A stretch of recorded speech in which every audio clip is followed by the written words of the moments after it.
Oh, hey, there we go. Okay, I'm live. Okay. It wasn't, wasn't showing me the preview. That's interesting. Ah, cool. Let's get that off. And then, yeah, hey guys, what's up? So, this is another, what, I don't even know what I'm calling this. Um, species validation stream. We're just gonna pull up pictures of animals and say, hey, you look great today. We're gonna validate them.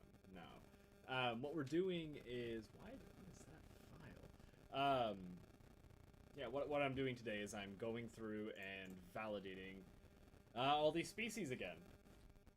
So if you were here on the last stream, you'll know that what I have to do is go through this entire massive spreadsheet of different species that may or may not be in my study, and make sure that they're actually correct. Now, oh, I saved it as a CSV, so I lost all my formatting. Oh no. Wait. Okay. Whew. I thought we lost all of our progress, but we did not. Okay, yeah, we're good. We're good. We're good. So yeah, let's reset this up properly. Um, so yeah, if just to kind of reiterate how this works, is that I made the spreadsheet in R. I don't have R up, so I won't show you that again. But this is all species from 3 different data sources, the IUCN, which makes expert range maps of threatened species. They're also the ones that say, like, hey, this species is endangered, or this species is threatened, or whatever. I also have it from the Global Biodiversity Information Facility, or GBIF. This is an awesome database that, like, pulls together species. And then I also have phylogeny, so where are my species, like, how are they related to one another? And then I have a series of checks. I'm going to hide these check columns that basically just say, hey, is a species found within a certain database? And if it's not, then you need to go check them. So, like, that's what I've been doing. It's like these, like all these amivas, these were, their genus was changed over to Foliotoceles. So I need to make sure that these are all changed over so that they actually work properly. Which isn't really crazy bad. It's actually not that difficult. It's just tedious, right? We have to do it is the problem. But yeah, if you're in give a hello in chat when you enter. But yeah, so all we're gonna do is we are going to look for. Let me add in some conditional formatting for this actually. Conditional formatting, highlight cell rules equal to 1. So now that we know if there's a species that I need to check, it has a 1. So I just need to check them. But now they're highlighted red, so it makes it a lot easier for us to see. And just remember, a lot of these what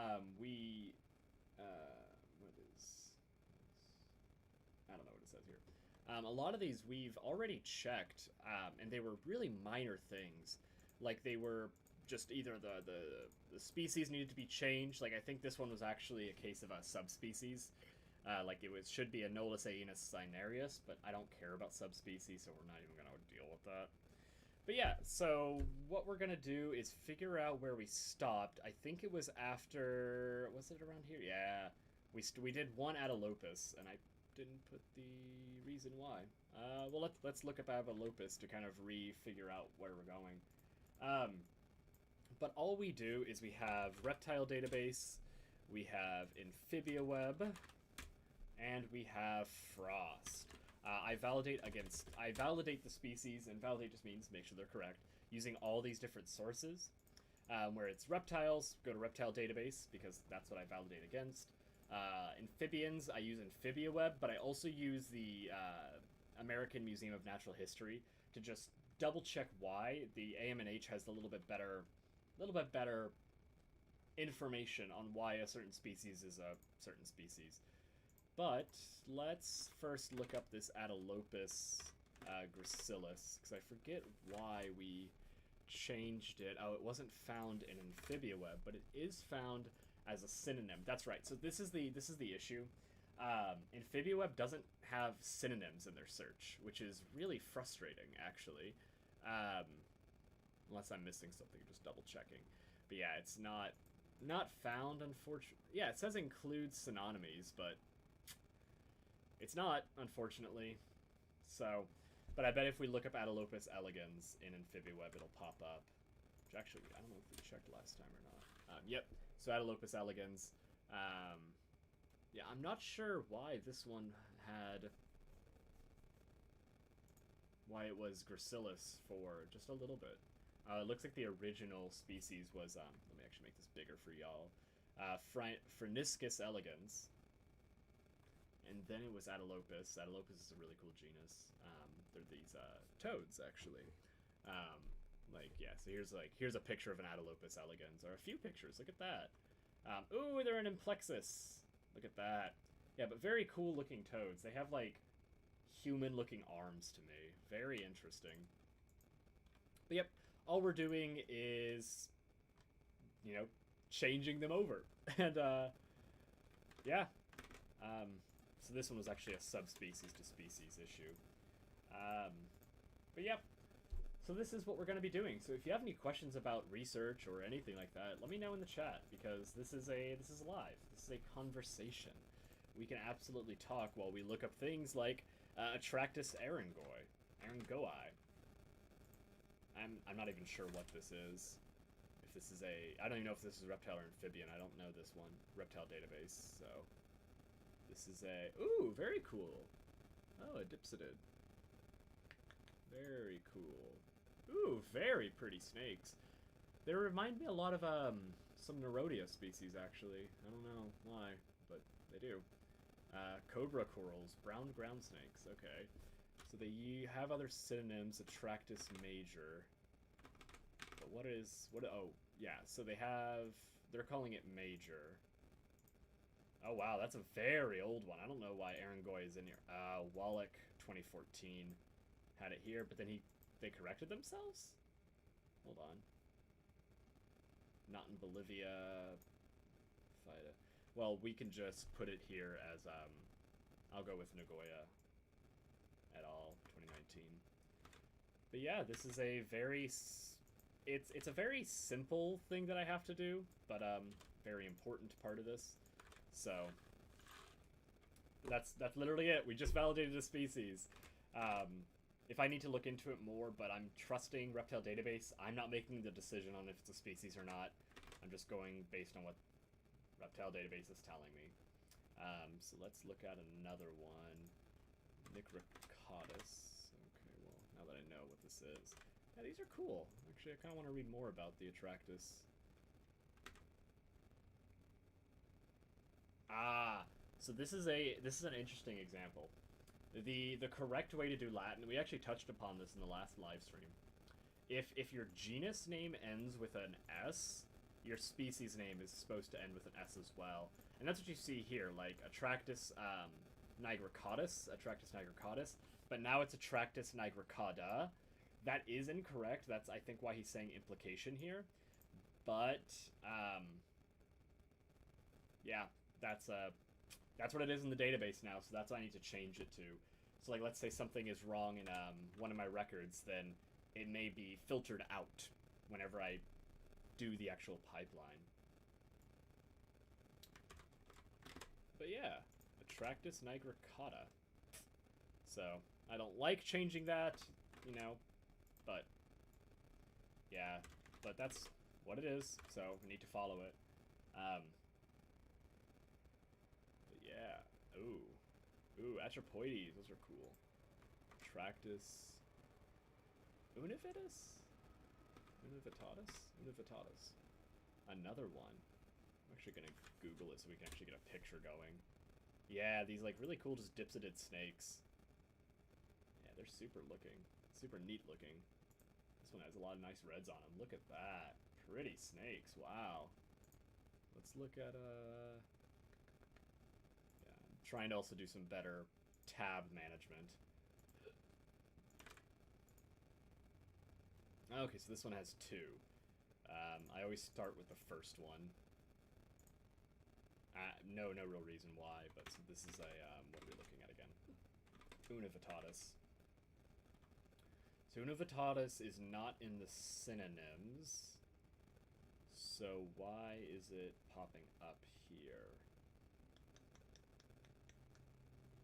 Is it just in the similar species? Yeah, it's in similar species. But now it's in Phylogenosis, is what they're saying. So you can see here it used to be univitatis in 1961, and then looks like it's actually had a decent amount of back and forth. But something published this year, actually, Rivis, put it back in Phylogenosa. This is one I would actually probably double check. So, Phylogenosa. So no. So I'll just put it as a note, somewhat disputed. But yeah, how is y'all's day going? I know it's been very hot here. I mean, I say very, it's actually not that bad. It's very, very hot out west. Out east. So DC for double check. But it's been lovely. I looked up, I've been going out trying to catch bugs and stuff. But look at these Atropoides. Oh my god, they're so cool. Ah, the jumping pit vipers. They're called jumping pit vipers because they have, you look at them, they're kind of like compact, but when they jump, when they don't really jump, when they strike, they have so much velocity that it actually kind of propels them forward. A lot of snakes can do that, but these are just kind of well known for it. I mean, if you look at, like, this picture shows it really well. Like, they're kind of, I don't know, like, springy. Like, this is actually a really good one, even though it's an illustration. So they're, I don't know, it looks like they just have a lot of power inside of them. Very, very cool species. I need to make sure I'm always zoomed in a bit for you guys. Yeah, let's look up this Atropoides. Atropoides, such a cool genus. But let's see where Mexicanus is. Oh, so they did change it over. So it's definitely in Metlapil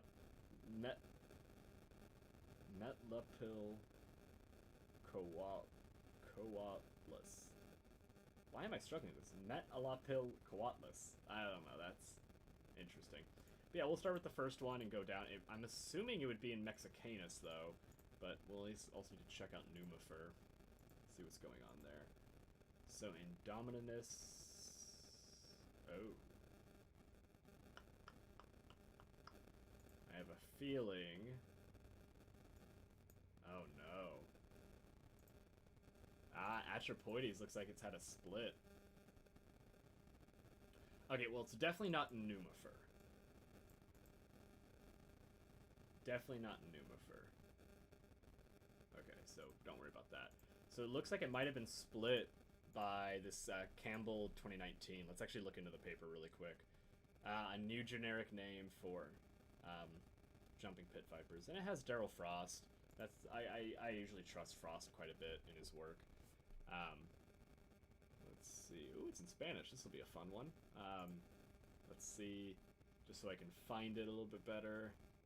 My Spanish isn't the best, but hey, that's just how it goes. If it is a true split, then I might have to. Yeah, I might have to like do some manual stuff to them, which is a bit of a pain in the ass, but no big deal once I change it once. Okay, wait, where's Metlapil? Wait, what is the name of this? What is the name of the publication again? A new generic name for jumping vipers. Oh, it's Metla. There we go. It's not even in there. Oh gosh, is this one of those things where like it's not? You click on the link and it brings you to a different journal. Okay, that's fine. Jumping viper. But yeah, this is the. Come on, come on, come on. It says it was... Oh, yeah, so it's showing me 2019. That's not what I want. Let's go to... Oh, they do have an English side, I think. There we go. That makes that easier for me. I can barely get through Spanish. I might... Ah, here we go. View all issues. So this one was in 2019. Ooh, Drymobius. Look at this. Oh, yeah. This is some good stuff right here. Ooh, look at this picture. Oh, this might actually be the one I need. Or not. Or not.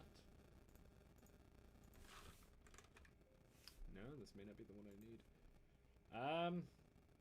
Wait, this was published 2019, right? Latin America. Okay, I need to Google Scholar this one. The link is not correct. Honestly, sometimes I just Google it and it, yeah. Hey.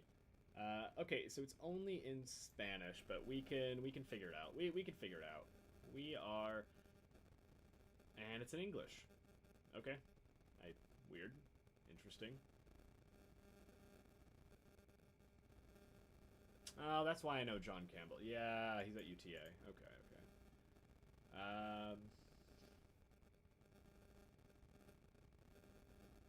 Okay, so what we're looking for is Y. mexicanus,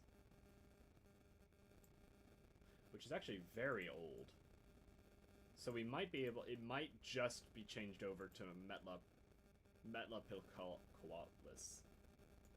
But let's go through and figure this out, okay? So, but we need to look at Mexicanus and Indomitus. That's the two.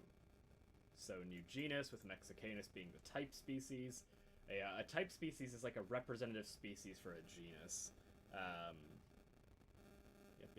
Yep. It includes Indomitus, Olmec, Ocidus. Olmec is such a good name. Mexicanus and Mumifer. Mumifer are the ones that I always looked for but can never find. They're so cool. Confidence. Less certain. Found like sister lineage. Interesting. Wait, what is... This is it? It just changes it over?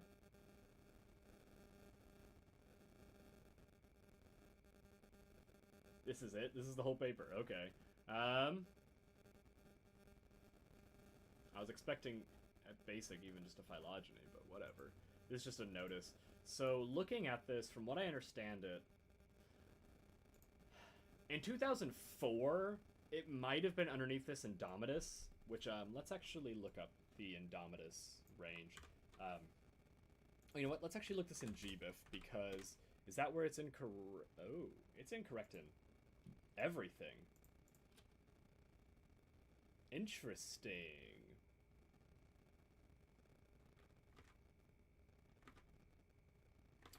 Is this, is Metla found here? No. Oh, I was searching the, yeah. Come on. Oh, come on.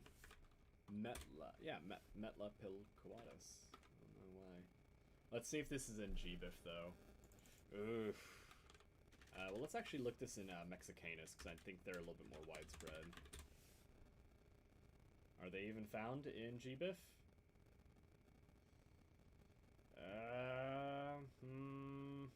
They're not. Wait. Atropoides.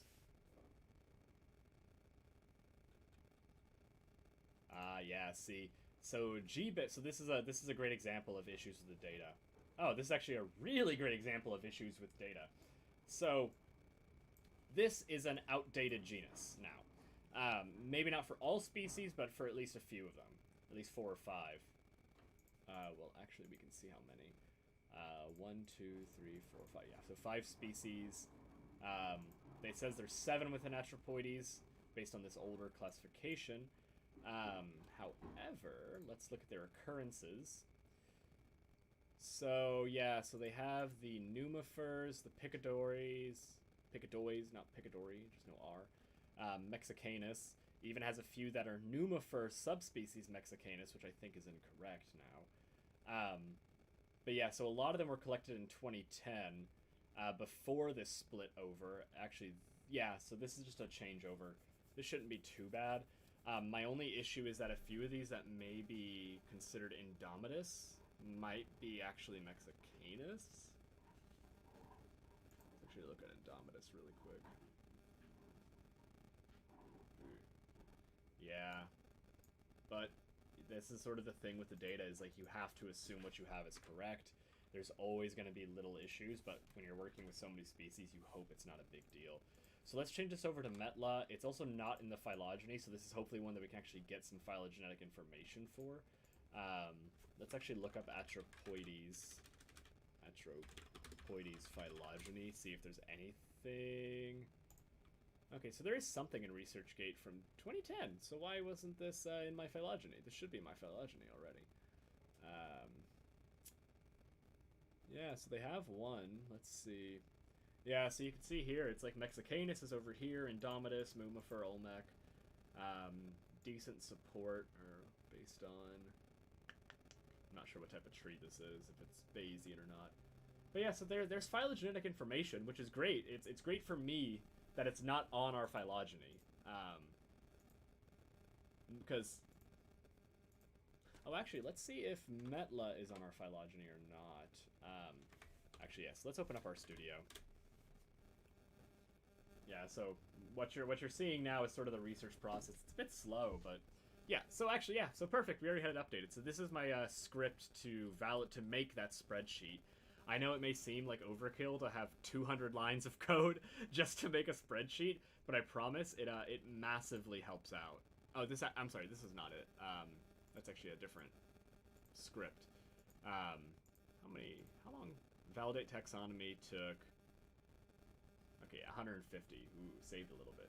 But we have a spreadsheet of all of the phylogenetic info. So let's look up Metla. Metla's not on there. Atropoides is in here. Why is it saying that it's not? Is there a typo? Why is it saying it's not in the phylogeny? Come on. Wait, actually, why is that saying it's not in there? That's concerning. Oh, no. It's not saying that's not in the phylogeny. It's saying that it is in the phylogeny, but it's not in the reptile database, which makes sense because it's no longer Atropoides. It's Metla. Sorry, Metla pilcoatlus. Metla pilcoatlus. That's a name. That's a name. But okay, so I feel comfortable changing this over to Mexicanus. I think it's also the same for the Numifer one. Ooh, gosh, that is hideous.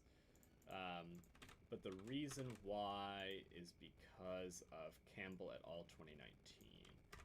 Now, I'm not putting the full citation. We're probably going to see a lot of Campbell et al.'s, but that is fine by me because it just means that I can find out very easily why something is needs to be changed. But yeah, so yeah, here's Numifer. Gosh, see, such beautiful snakes. Holy shit. My god. I'm actually going to put the Campbell one. These keep saying in error. I get that it's, like, the more recent one. But it's really, like, this is the reason why it's changed over to this. So, it's interesting. Oh, no, Olmec also needs to be changed. So, I already know which one it is, so. But yeah, Olmec is such a good name. Olmec is a Mayan. Wait, is Olmec Mayan? Or is it, a different one? I actually am not sure. Olmec. Hey, Valgornia, no worries, no worries. There is never a rush to miss anything. I'm just glad you're here now, you know, that's what it is. Oh no, the Olmecs were a whole civilization. I didn't even realize that. I thought it was a singular person. But yeah, how's your day going? How is your day going? Olmecs, so cool, so cool. See, this is why I like going into the species names, because you start to learn, like, different reasons of why things are named a certain way. They really are very, very pretty snakes.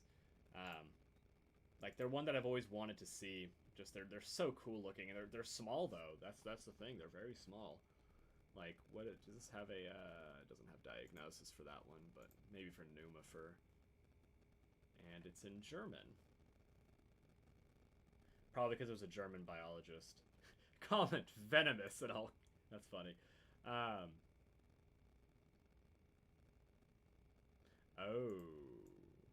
Previously, a Mexicanus and a Ocidus have been considered a subspecies of a Numifer. Specimens from Guatemala that are previously described as a Numifer have been molecularly grouped with a Olmec based on Casto. Okay, that's cool. Yeah, South Belize. We would have been in the northern extent for them, but so cool. Whatever. But we'll just keep on chugging along. What are we at? Barycia. Moraletta. I don't know Barycia. What are these? Amphibians, reptiles. Oh, wait. Oh! Wait. They're Abronias now? an abronia? I guess they're abronias. Yeah, I can see that. No, wait. Used to be in Gerhanotus. Changed to Baresia. Then to Mesaspis. So Mesaspis is another genus that I ran into quite a bit. A little overwhelmed, but around people a day, but I gotta play with the puppy and clear my head. Oh, that's sweet. Sweet. Puppy, playing with puppies always helps. Validation's going alright. I mean, we really just got into it. Validation is sort of a boring thing, so I'm actually really happy that I've been, streaming it, because it just, you know, gives me an opportunity to conversate. Okay, wait, where were we at? Where were we at? Okay, so this is now... It is now... It used to be this Baresia Morleti, but now it's a Bronia. Which, so like the Abronia thing is like, that's actually what's kind of... I wasn't expecting Abronia, because when you type in Abronia, these are the ones that you typically think of. The arboreal alligator lizards. Which these are actually very closely related to the alligator lizards that we have here in California. They're not Gerhanotus, they're, no, wait, are they Gerhanotus? No. What are they? Whoa, why can't I think about this? Hold on. Wait, southern alligator lizard. Why can I not remember their scientific epitaph? Algaria, yeah, Algaria. Very closely related, so very, very cool to see that, but yeah, I just wasn't expecting these guys. They're pretty, though. They're very pretty. They're in, Squamates, Anguidae, yeah. New English Bully Battle. Nice. Only just became an adult today, so... Oh, sweet. I guess that means happy birthday. Yeah, happy birthday then. Cool. Yeah, but no worries. Like, honestly, it's hard to help on these things because it's just something that's just, like, Google it, look it up, figure out why it's different. And I just... Yeah, those scales are gorgeous. Like, but let me... I just completely went away from it. And, okay, I need to re-Google everything. I wonder why these other Baresias aren't in there, though. That's interesting. Actually, yeah, let's look up all the Baresias. Seeing if they're... Okay, yeah, so they're still... I'm just double-checking. Okay, so they're still considered a Baresia, but they have Abronias now. So yeah, here's the one I want. And then... Okay, I don't like the ones that say by implication. Wait, why are these saying by implication? Should this have been changed over? Let's look at Gutierrez et al.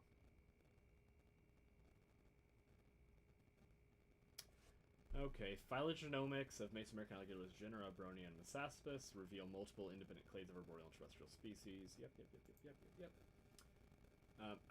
Okay. DOI searches never work for me, and I just never work, and I don't know why. Okay, let's just do the good old Google and hope that my proxy works to pull up these papers. I feel like I've read a different paper by this guy before. Or a guy? Or I'm actually not sure. Jorge, well, I'm assuming guy.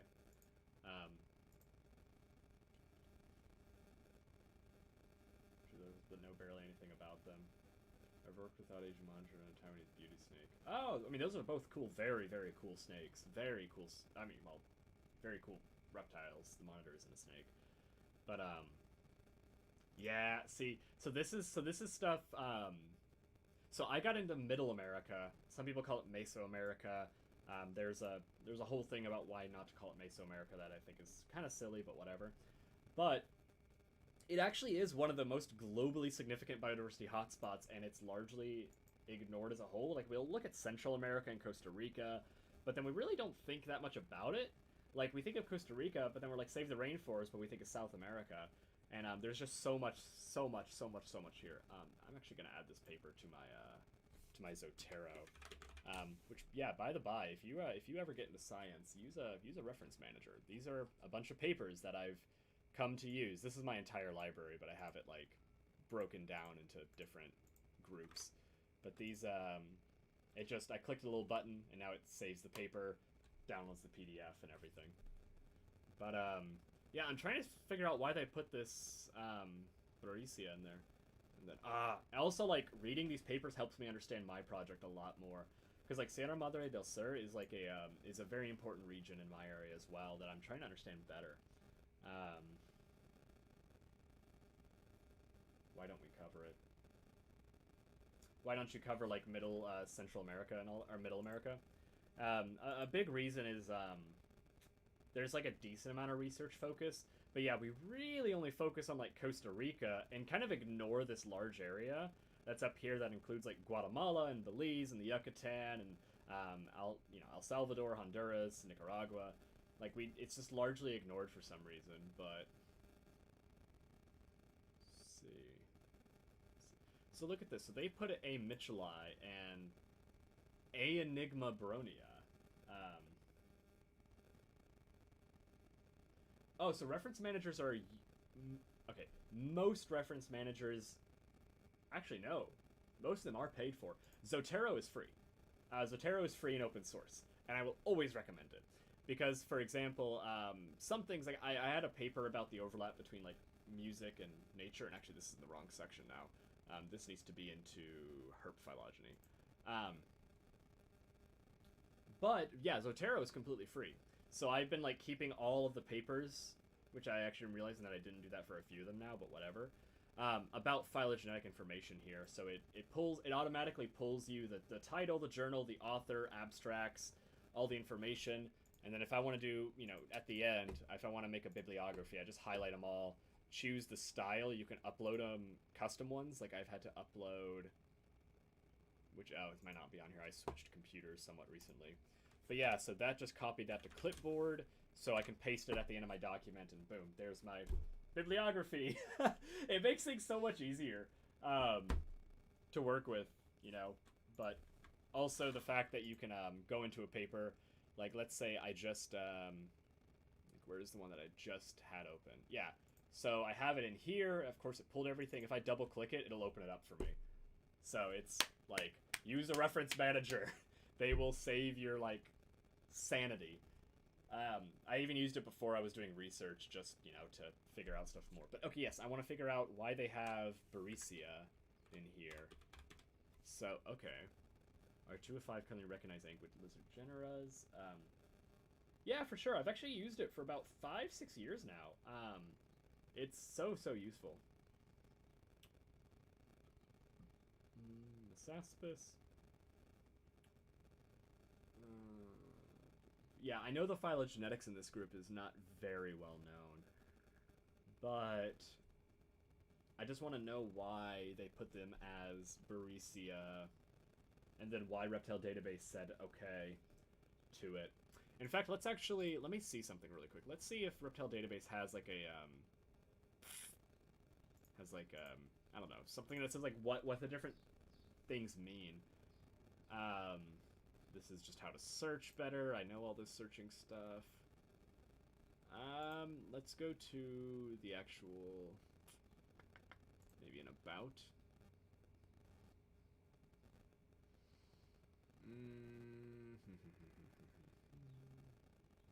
I'm just trying to figure out why it says by implication and what exactly that means.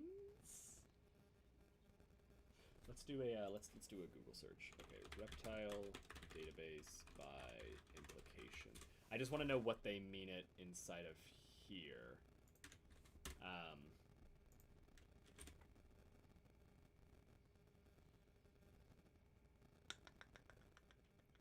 That's not really helping. What is the Google search? Hold on. No, this isn't going to get me there.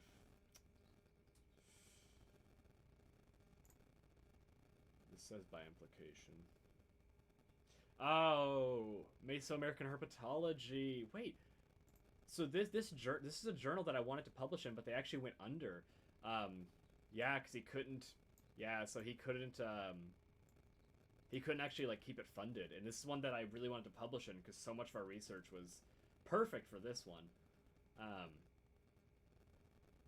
But I don't think they've been able to publish.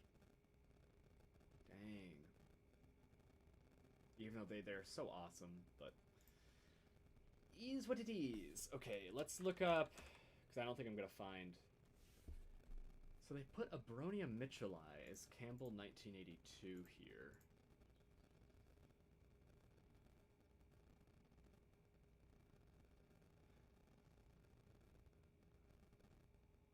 Okay, so it looks like in the 1940s.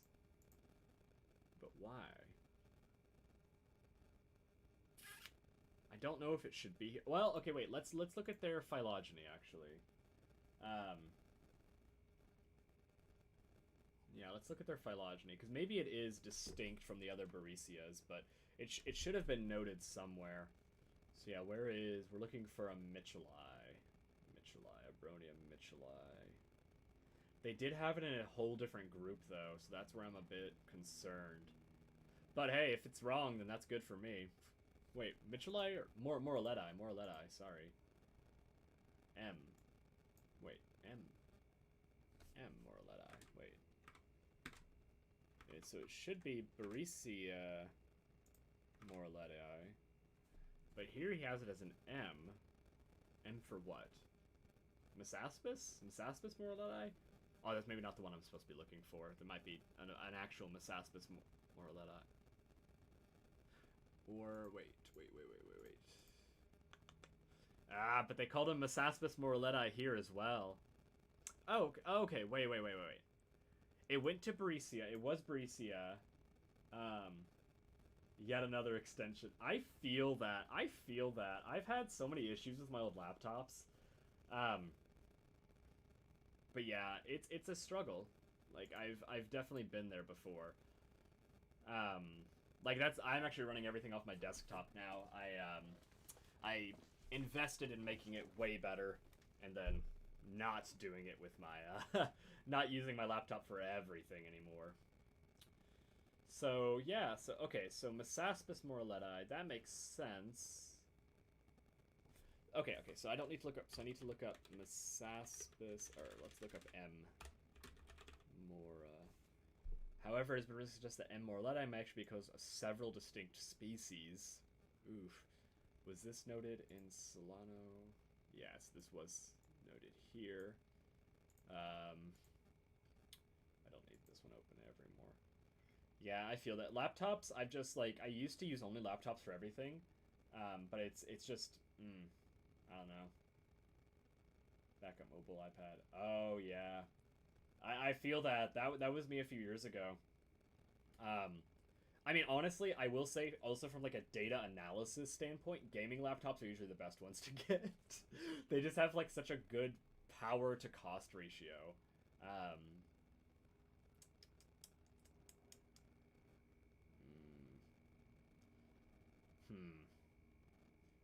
So, I just want to know why this one is considered a Baronia now. This is weird.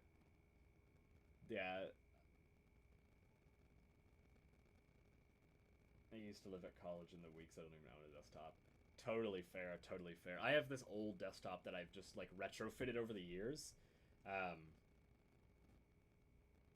Yeah, like, I've just retrofitted and upgraded it over time. Now it's kind of a beast for data analysis, which is what I wanted it for. And also for doing things like this. I got LEDs. LEDs make it. I mean, that's like my keyboard is all LED. So that way I can type faster. Getting a shiny one. Oh, wait, do I still have coffee? Oh, bless. I have coffee. Okay.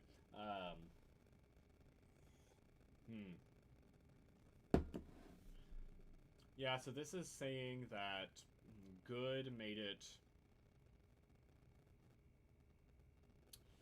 Phylogenetic structure was Algaria, Baricia with Mesaspis and Abronia mixed into it.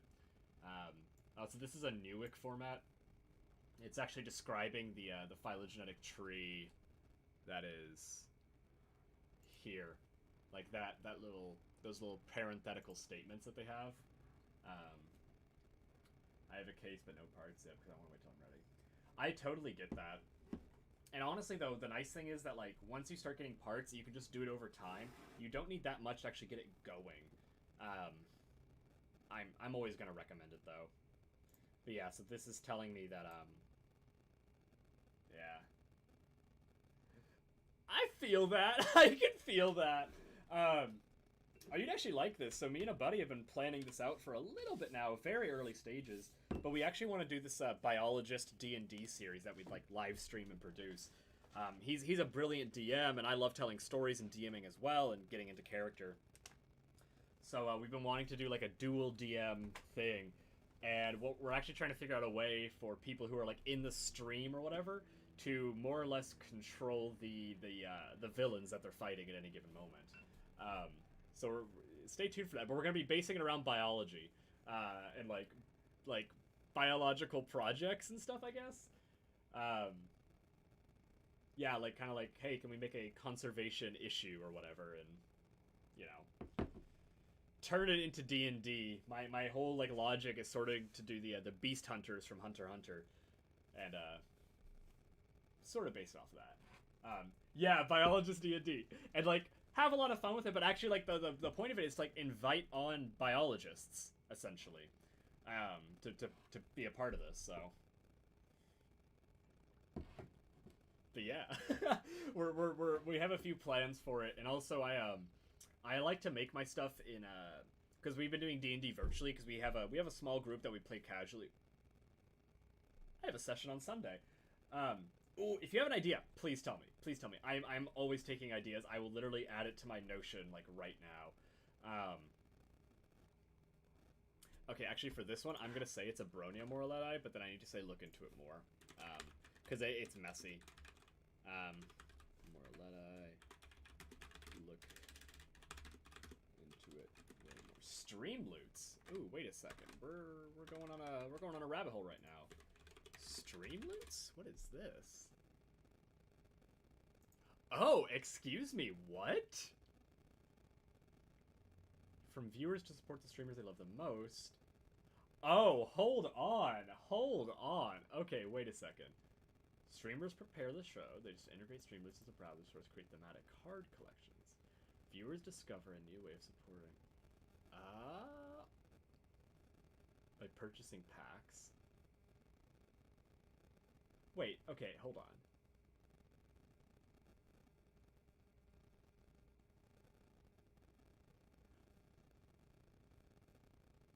Wait, frequently new ideas.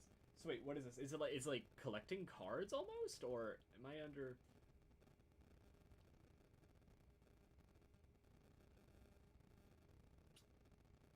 I'm just trying to get a better understanding of what it does.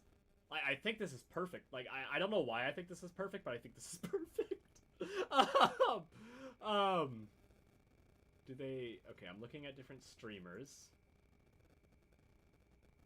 Redeem this cards to receive a random CSGO. Redeem this card. He will 1v1 you. Oh my gosh. Okay, wait a second. I am all for this, because we can make cards... Wait. Redeem this card, he will follow you on Twitter. Holy hell! I love this! Oh, hold on. I need to send this over to someone really quickly in Discord. Alex.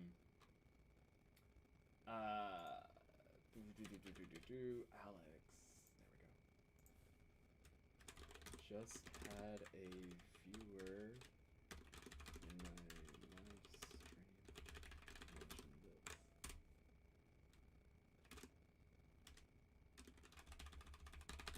I actually really like this. This is kind of like the like, I don't know if you've ever heard of like there's like what is it? They're like cards for, you can make custom cards and then redeem to make you do something. Like, oh, I love this, because we could have something where it's like you could buy advantage for the you know, for the whomever. Oh my gosh, no, this is actually perfect, because I've been kind of struggling with how to make it work in an easy way.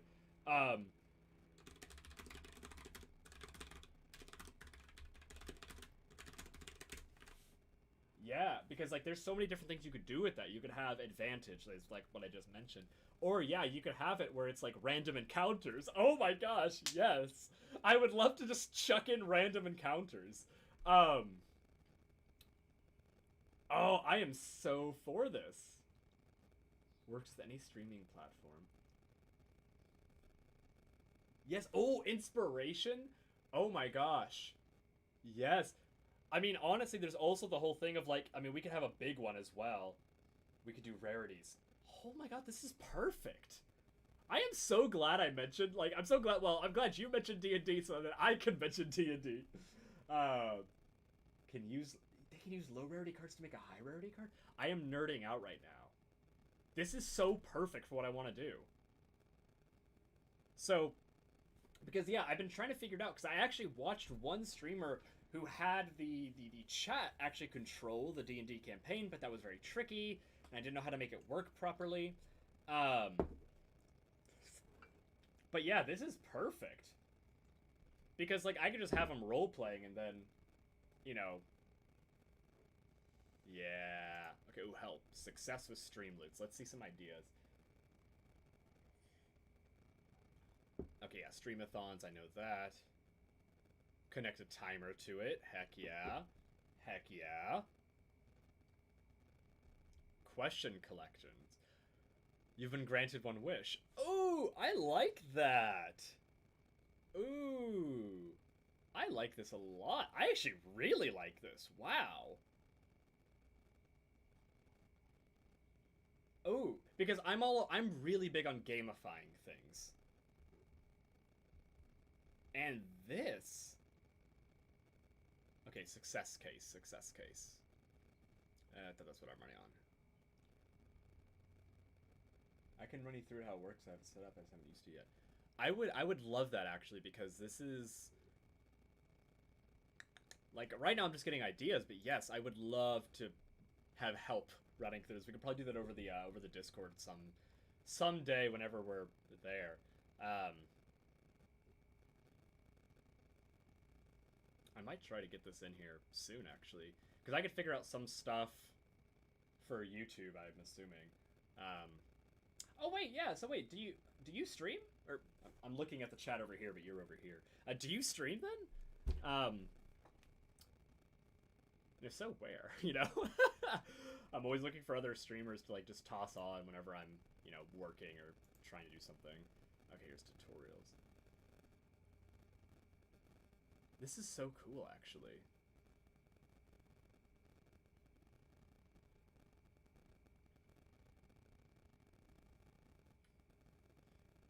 Okay, actually, hold on. I'm gonna connect something. I'm gonna be back in like 10 seconds.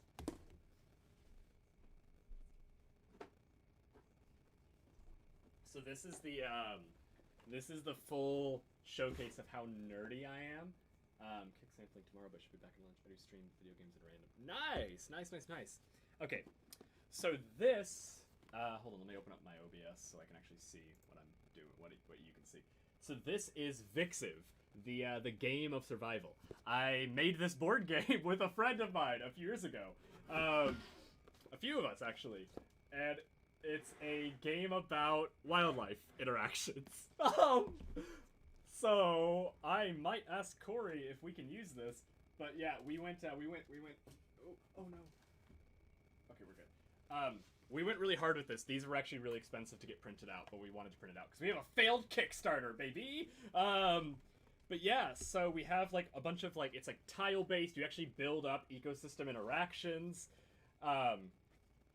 And we actually did something even cooler. We ended up making a map of an actual area because we have different habitats. So I actually forget where this map is from, though. I don't think we can actually use this map. Where was this from? Oh, Moab. Yeah, this is so Moab. But the thing that I was thinking about with this, because we of course have the cards based on species and mentors. Also, I did not design this. This is all, I will beg Corey. Yeah, Corey Batson designed all of these. But yeah, so like American Grasshopper, and they all have different, like, oh yeah, sorry. I'm so sorry. Yeah, they, I think it's they. I think they are they. Yeah, Corey's a very old friend of mine. But yeah, it's, Red-tailed hawk, which is actually based off of the ambassador animals. That's Freya. So, but yeah, we had carnivores, omnivores, herbivores, all with different like effects and how they interacted with one another. We had like effect cards, like population rebounds. But now I'm wondering if we could actually. I know. Same here. Same here. I mean, I've known them for a long time, so it's, yeah. But you know, hey, more power to them. So, but yeah, it's like, yeah. So we did this a while back, and we have a failed Kickstarter from it. I actually didn't realize that you knew Corey. That's funny. So yeah, I did this with Corey and Andrea. It was like Corey and I did it over tacos one day. We just decided to do it. We did it with like little index cards. But it's very expensive. Like we needed a minimum of $20,000 to make it feasible. So I think we raised like $1,200 or something small. I'd actually take that in college. I know, right? Yeah, we actually really loved making this, and like Corey is such a good graphic designer. Oh my god. I mean, like all of this, like the back of the box is just gorgeous. That actually shows gameplay. I would love to do, because we actually have this set up in Tabletop Sim. I would love to do like a playthrough with him at some point, just to do it again. But oh, sick. Okay, perfect. Yeah. Yeah, because I know Corey through the Urban Interface when we were doing that back in. That's what I thought, because I remember you mentioning, or I remember you coming in when Corey they messaged me about just wanting to know, hey, can I invite some people? I was like, heck yeah, of course. Oh, all the tokens. I'm just gonna chuck those in there. But yeah. So we did this a long time ago. I know Corey has a. I know Corey has a copy of the game as well. So yeah, it's yeah, Vixiv, the game of survival. That's like my favorite line. One of my favorite lines on my CV is like, I wasn't CFO of a, because Corey got CEO. I think we flipped a coin about it was, because it doesn't matter. We were partners. So, but yeah, it would be awesome to do another stream with them, because I actually haven't like really connected with them in a while. Like we just, you know, occasionally talk through Discord or whatever, but oh, I miss them. They're such a cool person. Such a cool dude. Okay, okay. I'm on like 7 different tangents right now. But yeah, it was actually really cool with that game because we found it actually made real ecological interactions. Like we would find like habitat corridors. We'd find like if you looked at it over time, you'd see what happened with in a invasion coming in. So yeah, yeah, I think both of us want to do something with it again. There's no such thing as a co-CEO. I guess not. I think that's like co-president because it's just weird. It doesn't really matter though, but yeah.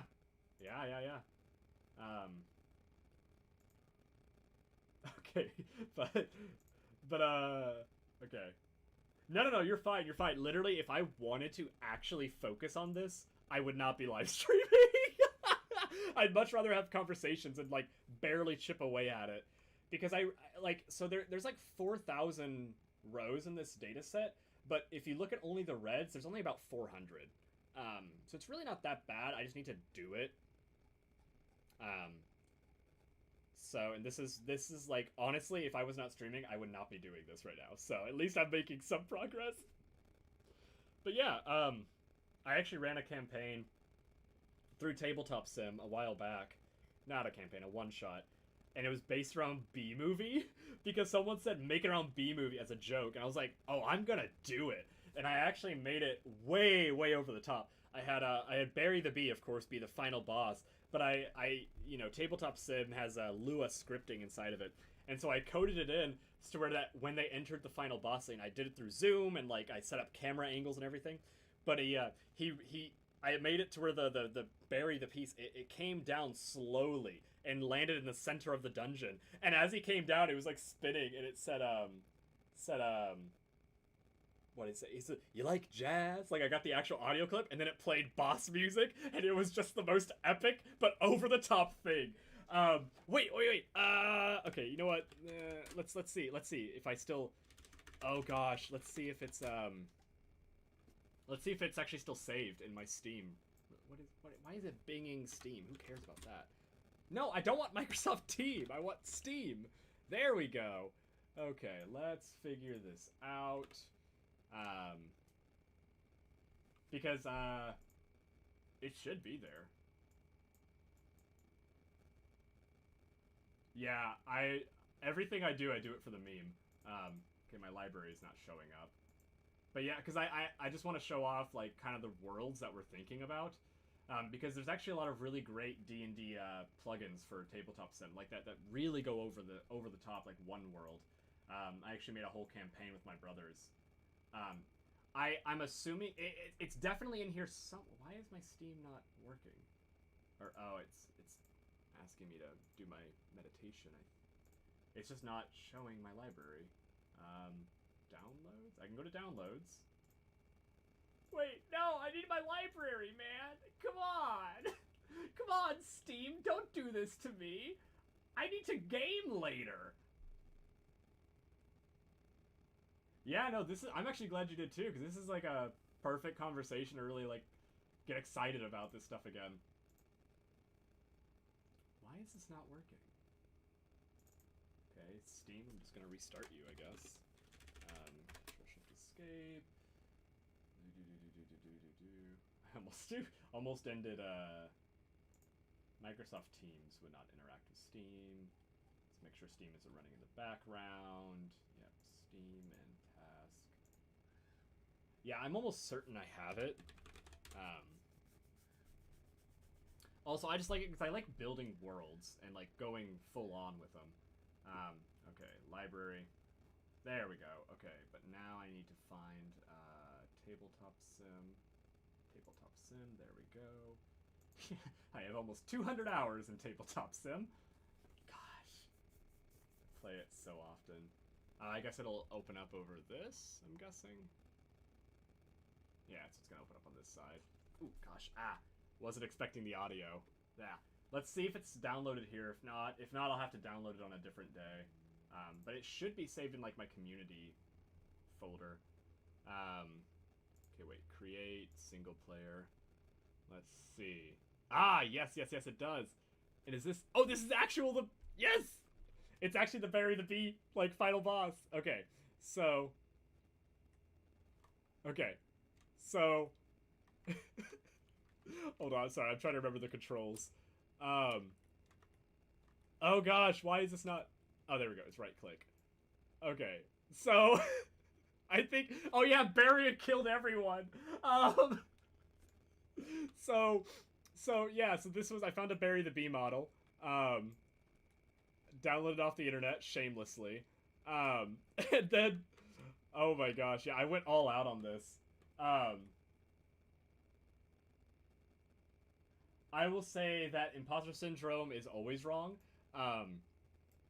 Because... Oh, wait, actually, you know what? Let me, hold on, let me change some OBS settings and pause my Spotify. Because it's playing the music right now, too. Where I need to add in my... Not audio input capture. Oh gosh, I'm just forgetting how to do everything. Whatever, it doesn't really matter. But let me actually see if I can find my... oh god, I'm trying to remember all the controls in OBS, and I am struggling. Because this was, of course, just one... Oh, you know what? Let me make me the... No, that's not what I'm trying to do.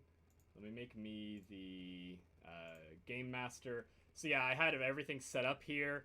I like to go all out with things. So I actually had, like, full lighting setups to change it from, like, daytime to like, a very red setting. There was something for it. I had a whole bunch of audio effects planned out. But then I had one world loaded up to where I can... okay, wait, let's see. So pack this up. Yeah, so I actually had a whole bunch of worlds. Use the one world logo. Let's actually change up the lighting. I go hard with my D&D. Let's change this up to daytime. So we had Barry's Domain. We had the road into town, the stumbling board, the hive. That's the one that I was probably the proudest of. So, of course, like, to get to Barry, they had to go into the hive. So the hive I made fully custom. And what I did was, I should have cameras. Oh, I'm trying to remember my camera settings. Is it an escape, tab? Nope, not tab. Alt, Oh, nope. What am I doing? Okay, I'm trying to remember. Oh my gosh, I really cannot remember any of the controls for D&D. Yeah, but essentially I set it up with custom lighting, and so that they would actually move through here, and then I would like have my characters here or whatever.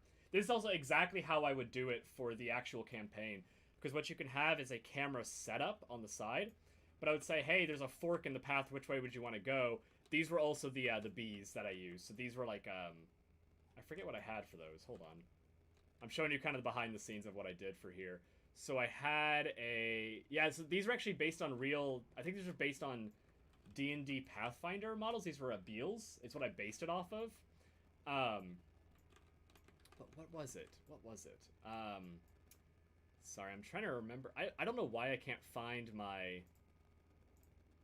Yeah, so I made these. This is actually like I have a full setup. Every single monster or encounter had a fully made bag for themselves. So like these were the Abele soldiers. If I pull out a card, they had like full sheets, which let's see here. Let's see. No, put it in the vassal. Abele soldier. What was it? Is it cabs tab 8? So yeah, so I had the full like all their stats, initiatives, all their attacks here like set up, and it made it really easy so that I could just pull out a bag, pull out the you know, the player model or whatever, and have it set up. But yeah, I went pretty hard on this. Made it really fun. This is actually not even like a great world. I made some other worlds that were very different. I'm actually messing this all up, but whatever. Let's see. I think it was Forest Cave Entrance a good one? I think so. I think this is one of the ones that was really... Yeah! Yeah, so these are like the worlds that I made up a whole bunch. So like this is like how they would enter in, and what's nice is like they could actually... I would have the camera set up maybe something like this, and they would have their choice of what to do. And it'd be like, a lot of them were actually like, hey, can I climb up this hill? And I was like, yeah, absolutely. And they'd figure out, you know, some way to do it. So yeah, but this is like how I do D&D whenever I DM, because I go hard. And actually, these worlds, very easy to make. Very, very easy to make. Very, like, surprisingly easy to make. I'm just like, I don't know why I can't figure out the right... I'm just, like, missing one button. I thought it was tab, but I guess not, because tab is doing that. Space does that. My cameras aren't loaded. That's not it, either. But yeah. But yeah, I'm wanting to do this for biologists. Going hard on this. And I actually have this, where is the, like, what? I can't, what is the button to, like, open up the, like, I want to just change. It's actually not that hard. I'm trying to figure out the editor, and I don't know why I'm struggling so hard right now. Like, I really don't know why I'm struggling to find the right thing. Don't know what's going on. Wait. That's not it. Yep, change team. I might have, like, enabled some setting. Oh, you know what? I probably have a full screen setup going. Hold on. Let me cycle through all the F1s. Oop, screenshot. That scared me. Yeah, I have it, Well, yeah, shoot. I mean, yeah, if you have the game, because that's the deal. We set it up in a way to where you don't have to have the game to actually be a part of it. Because the problem is, then I have to set up Fog of War and stuff, and that's so difficult, especially with people who are, like, I don't know, interesting human beings. Oh, config. Wait. Interface. Top menu. That's what I was looking for. Yeah, there we go. My top menu. Yeah, so, like, but all we did, let me remember how to do this, is... Oh, gosh, I'm, like, really struggling to remember how to do everything. I haven't opened this up in so long. But yeah, so I actually have a world builder that I use. And I set this one up, which I can make this available, too, if you ever want to use this for whatever purpose. But essentially, this is a spot for me to make all of the maps in one world. but I have a whole bunch of collections of different terrain pieces. It's like I pulled these all together myself, like just stuff that I like to use. So if I want to pull out a few different pieces really quick, to make the full map. But here, now let me. I don't know why I am struggling with everything, because I'm trying to find the tools. I'm also like doing this for my own sanity, trying to figure it out. Okay, wait. Maybe it's also hidden in the config. Oh, tools. Yeah, tools are hidden. That's why I can't find the tools. But all I really do is I place it down, do whatever. I actually have to lower the physics on here if I was actually doing it. But I would just copy. I would actually use the stamp tool. That's what I did. Not decals. Oop, no. Where was this? Clone. So then all I'd have to do is, oh no, I need to lock it first and then clone it. That's what it was. I'm still in the decal mode. I need to just put grab. But then that way, because it's locked down and because I'm stamping it, it's very easy to put things around. But the trick is to actually use this, the rotate scale and everything. So all I do is I would just massively change the scale of whatever I was working with and maybe rotate it around a little bit. And then, yeah, these would also have to be popped all the way down. But yeah, if you just do this a bunch of times, that's how I make my landscapes. I just make a whole bunch of collections, and I wouldn't make stuff this small, actually. I would do something like a big rock. Usually rocks are the best ones to use. It's like if I want to make a, like a mountainscape or whatever, I would just grab this, lock it down, use my gizmo to get the scale all different, but make it just massive. Yeah, so it makes it a lot easier to actually work with. So yeah, if I make a mountain, I would just get like a good template going. I spent a lot of time perfecting this, like trying to get something that would work out right. But then all I need to do is clone this. Here we go. So the clone is nice because it puts it in, like, you can see where it's going to go. Now I'll just clone it a few times. And then, yeah, so like this is how I make a mountain range. Go into my rotate and just, I usually start with the rotates and rotate a bunch of these. Just sort of somewhat randomly. Like, I found the less I worried about it, the better it looked. Sometimes it's just tricky to actually grab it, though. Yeah, so this is literally all I did to make any world that I wanted. It's like this one, I'd probably want it more pointed in. This one's actually fine. But then I would usually use the volume scale and then just change the volume to make it fit however I wanted. And it worked really well, like, yeah. So like that's all I'd have to do. It's so easy. See, like, yeah, so now we have a great little like mountain ravine pass to walk through, and of course, you do other little edits. But I usually just make template worlds and then, I don't know, mess around with that. This is just such a really fun thing to use, to just goof off, basically. But then, yeah, lots of player models. I had it built on houses, structures. Oh, Vess's tiles are incredible. It's nothing but tiles. And I actually use these a lot. Yeah, so I'm the type of person that I will spend. I'm actually gonna close this before I just get too deep into it.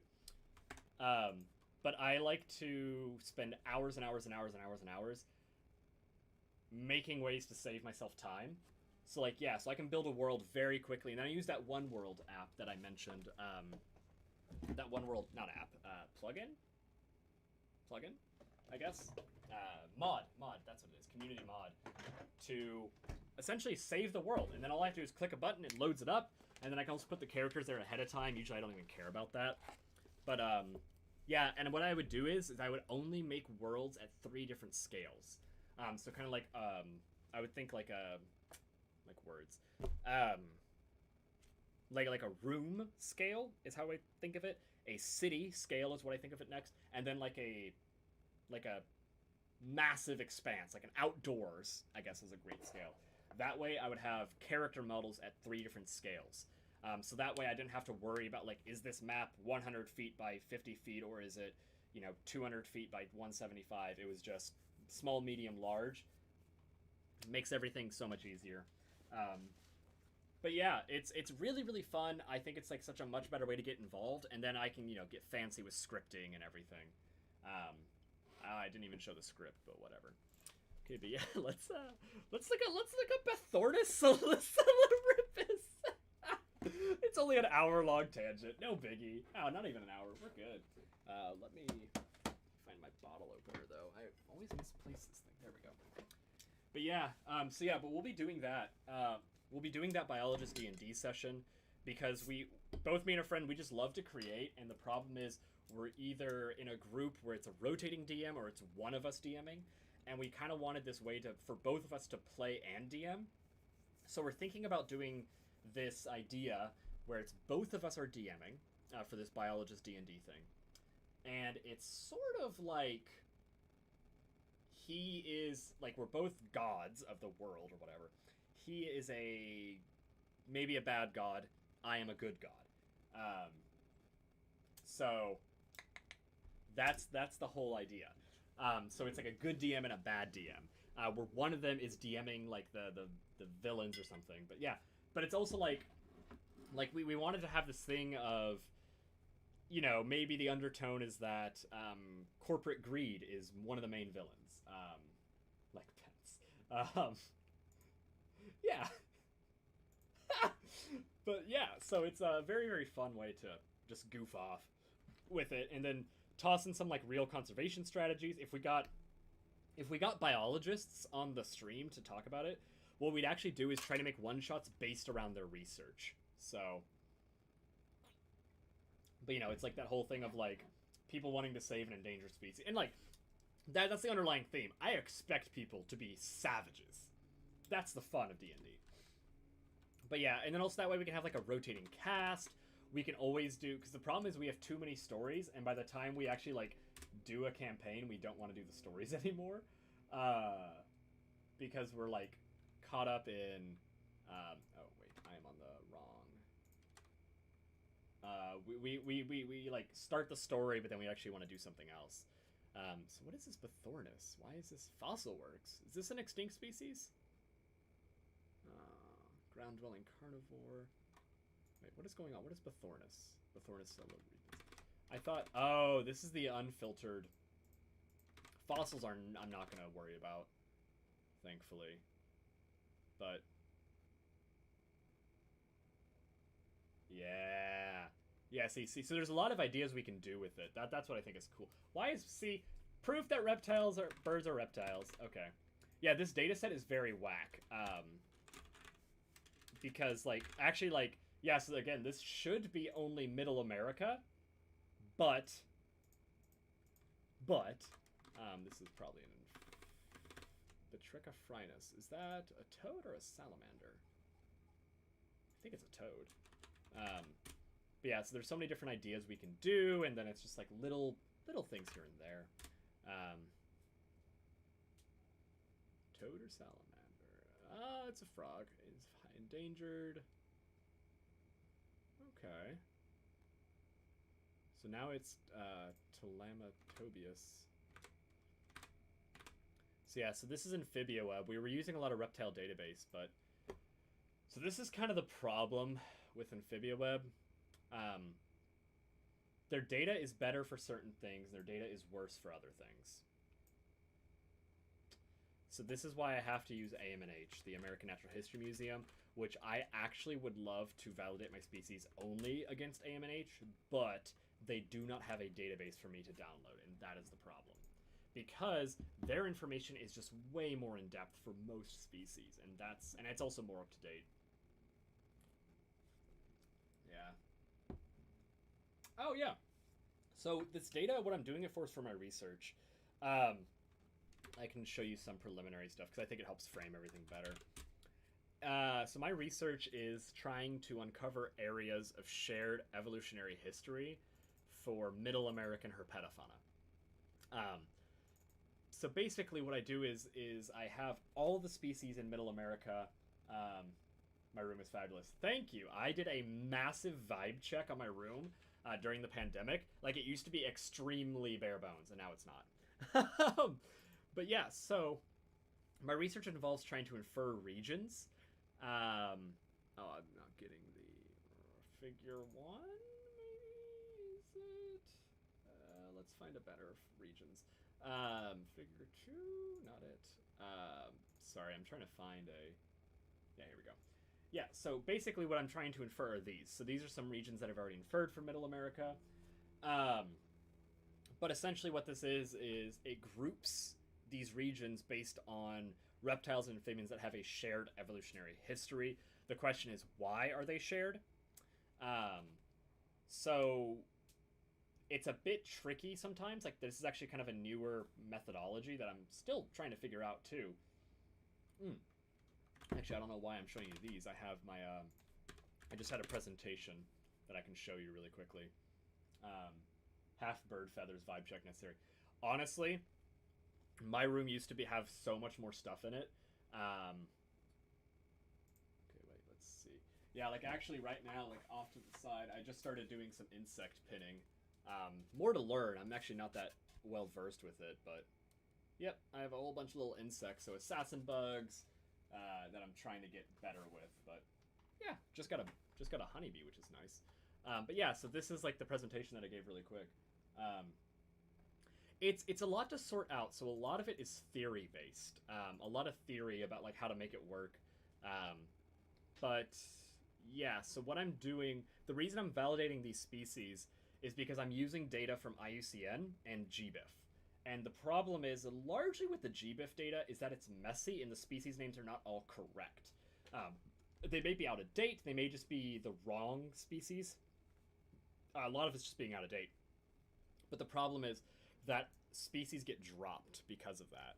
So I have, in my last iteration, I had 1,255 species. Found your mentioning of the tags funny, yeah.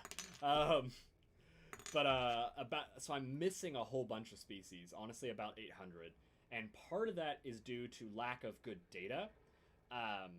It might be the fact that the species names are out of date, so it got filtered during the pipeline, because there is no way for me to do this properly. Like, there's no way for me to do this properly. Like doing it individually, like check every species and see, is this one in the data set? So that's why I have to do it automatically, but unfortunately that means things get lost if I don't validate it like this. Or there isn't data in the phylogenetic tree for it. So part of this project is to recreate the phylogeny for it, which is, this stuff, like how are the species related to one another. But yeah, so like some of the questions are like, why are these species, or why are these regions? And some of them strictly follow the geography. So this is just an elevation map. So you can see like region 8, this one in the center, is right there on the Sierra Madre del Sur, while region 7 follows the Yucatan, although I think it should be breaking here, and I don't know why. While region 6 over here does the, oh gosh, I forgot the name of it. Oh, wait, I have it in my notes. The Cuenca del Balsas, which is like it's like the lowlands around the Balsas, is how I'm understanding it. But yeah, so basically just trying to figure out, is it geography, is it endemism, what's going on? There's a lot of different processes within. But the first step the first step in the middle of my project is to validate the species and make sure they're all good. So that's because like species like this, they probably would have been removed from the data set, and actually this one is not even found. Like, this one would be removed because of it not being in there. Now, it could be that this one is actually found elsewhere, like the synonym that we're changing it to, this, because we're changing it to Telmatobius. It may be that there is a Telmatobius here, which we can actually double check really quick, because these are all occurrence records, and some occurrence records are just wrong. Telmatobius. So yeah, so you see, we do have Telmatobius here, but the ones that were up there would have gotten removed. So that might be like a whole bunch of occurrence records. So yeah. So yeah, I just need to validate everything. That's the whole point of this, and it just takes time. Yeah, this is like the really tedious part, but it's really not that bad. Um, it just takes time. That's the whole thing.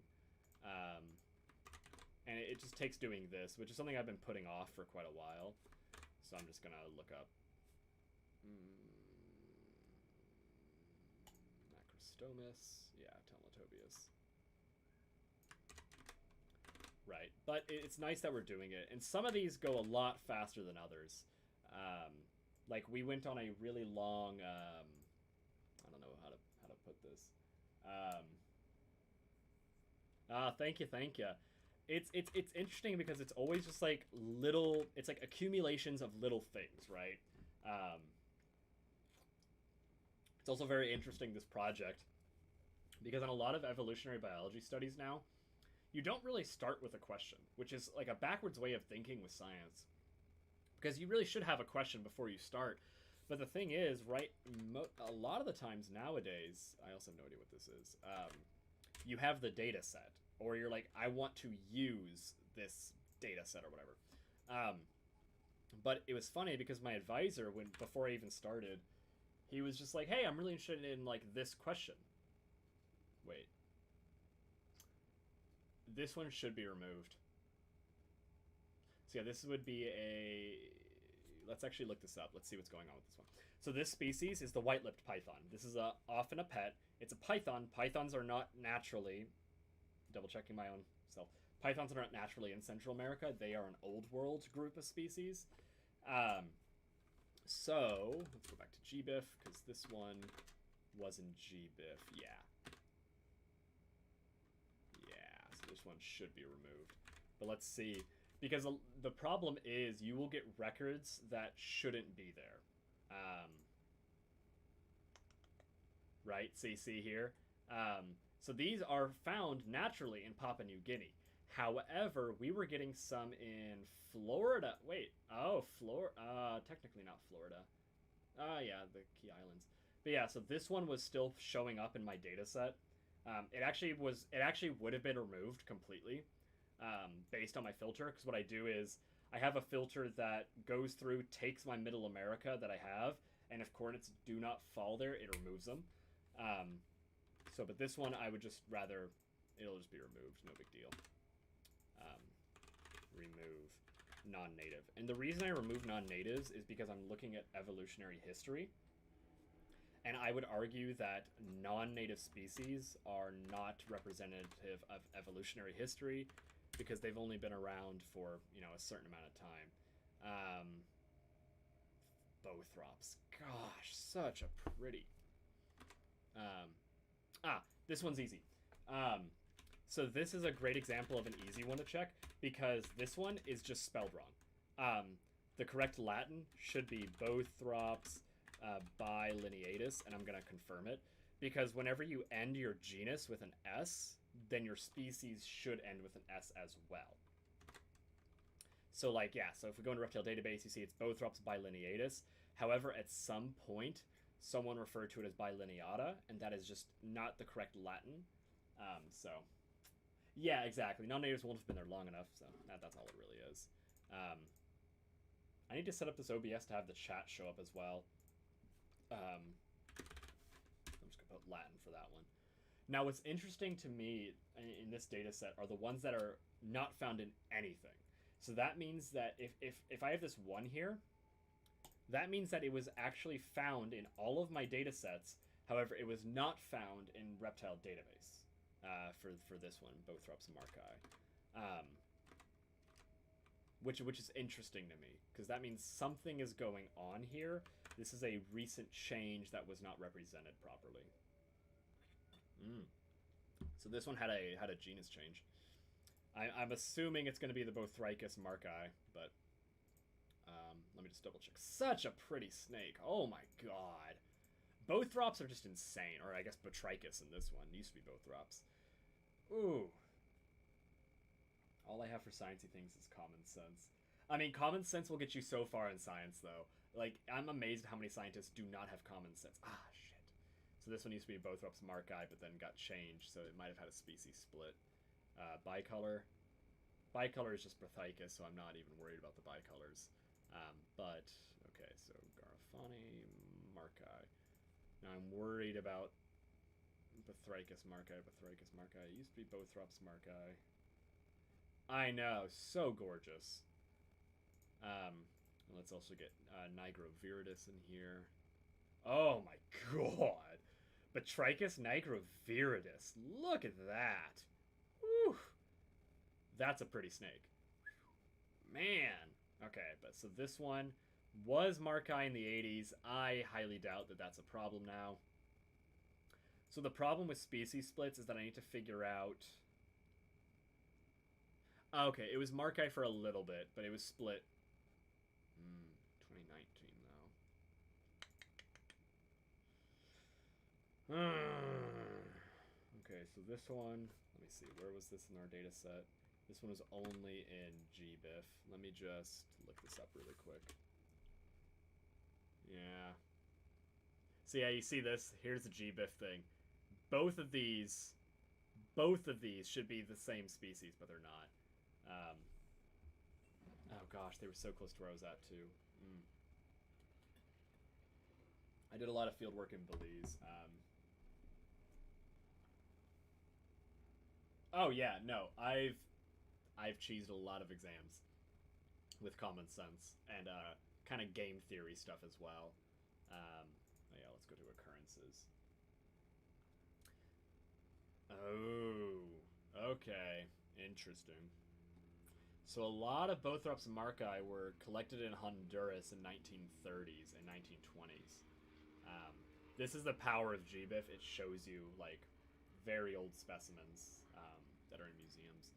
But now the trick is, are these specimens that are marcae, are these now Bethricus marcae, or are these Bethricus guifaroi?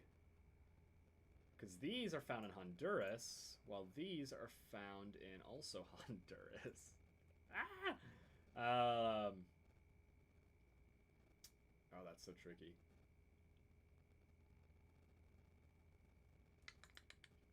Yeah.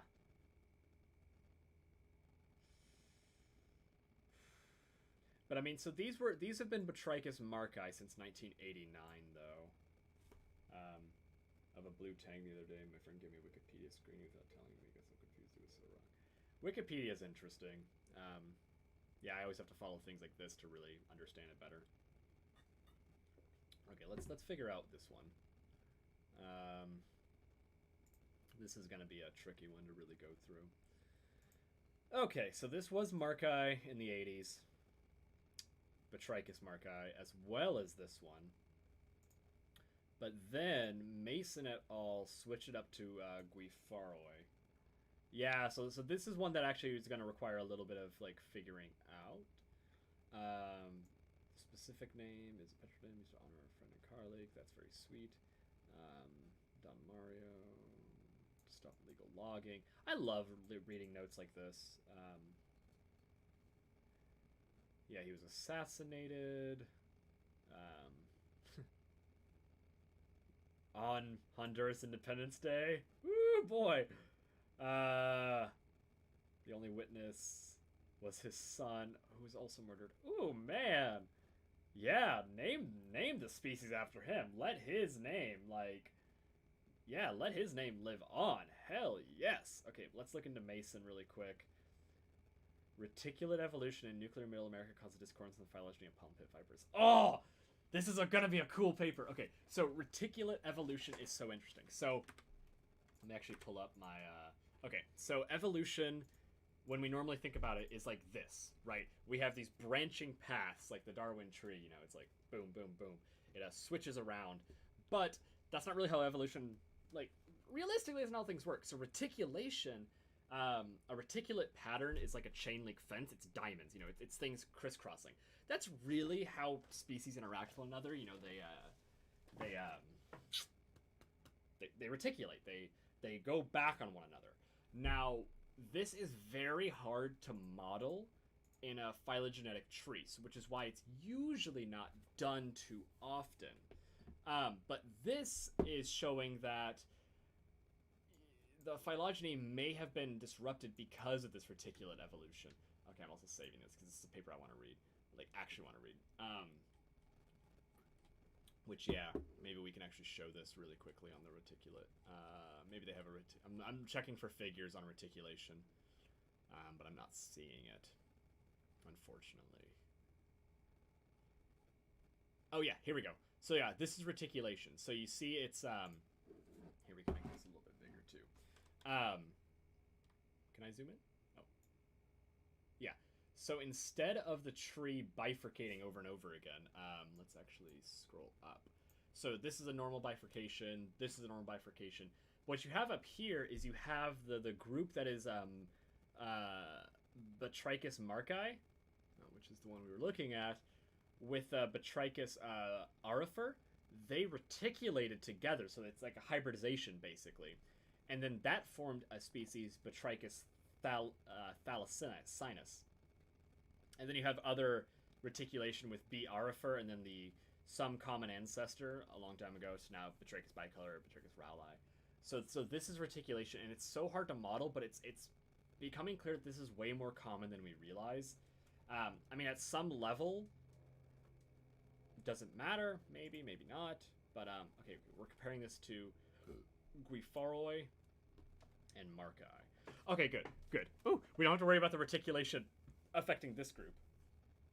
We just need to know why they split these two, which is fine with me. So let's do a Control F. Okay. Nicaraguan depression is a biogeographic break.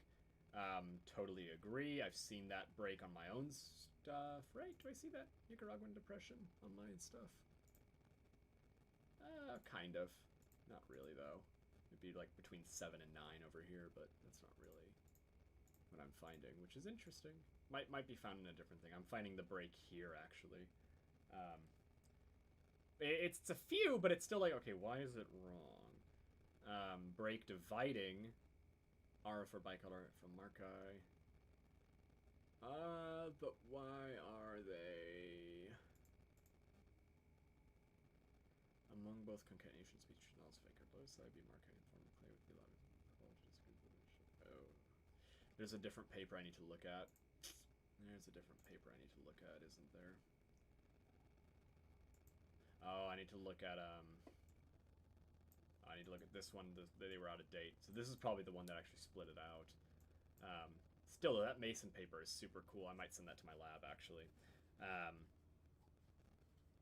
Okay, so I need to find the one from Townsend et al. A relict lineage, a new species of green from the Cortes Highland. Let's see, this one. Yeah, there's so much digging that needs to go into just a single species. And it's like, at some level, it kind of sucks knowing that this doesn't actually matter. Like, it's not going to influence my results that much, because I'm dealing with, like, you know, over 1,200 species, possibly up to 1,500. But I might have to change these in a bit, so. Okay. And is isolated by the Nicaraguan depression. Ooh, Refugio de Vida Silvestre Texiguat. Tehiguat. Honduras itself being the country with the highest degree of herpetofaunal endemism. Agreed. Honduras is such a cool country. Gosh, this is so cool. Like, I know it's like about an assassination, but that is so cool that they were like, we're gonna like honor his name for the rest of life by naming the species. But the problem is, like, what happens if it's not a species? You know, like what if there isn't enough data and they found out, it's really not a species, my guy. I actually need to save this one too.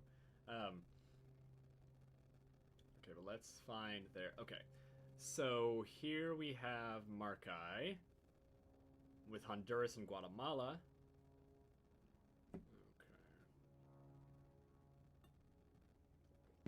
So, an adult male.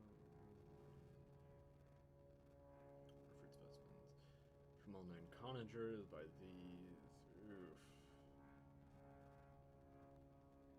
Oh.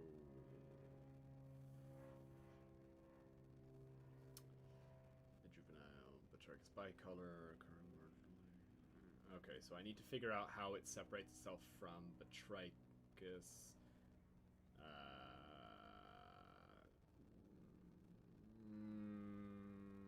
By the Markai. Okay. So Markai is found at low elevations in northwest Honduras and Guatemala. Guifari is found in... I'm trying to figure out where it's at. Yeah, see, this is the tricky bit. Oh, you know what? Let's actually do some G-biffing to figure this out. Because...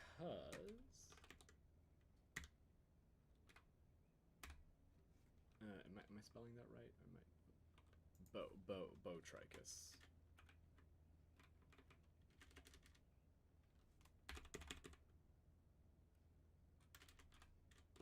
So I'm trying to get the spelling right. Oh, it's both. It's Bothricus, not Boch. I've been saying it wrong. So we got Bothricus Markai here. Oh, it's showing up as... Wait. No, that's not... Wait. Ah, no worries, no worries. Yeah, let's look up Bothricus.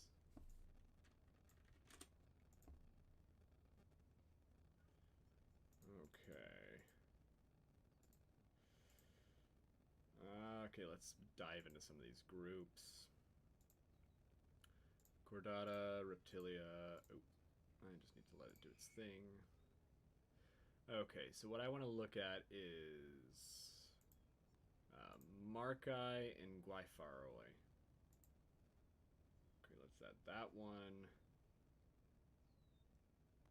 And then also...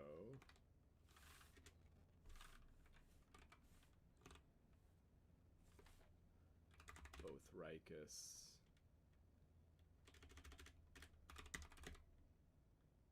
Bothricus Markai. It should be this one. Let's go to the map. Don't tell me they're overlapping. Don't tell me that. They are overlapping, aren't they?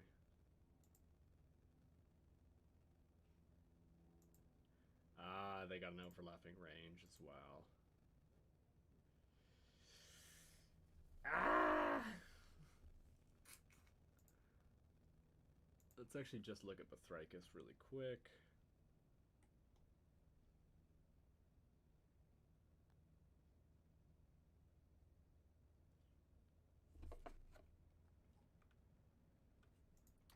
Oh, maybe I need to go into advanced. Maybe that's the problem.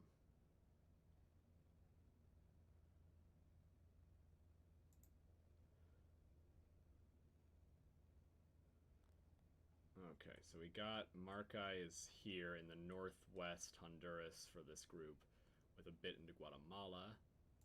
Then we also need to find Bothricus.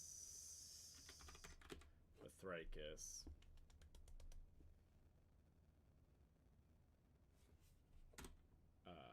was I looking at?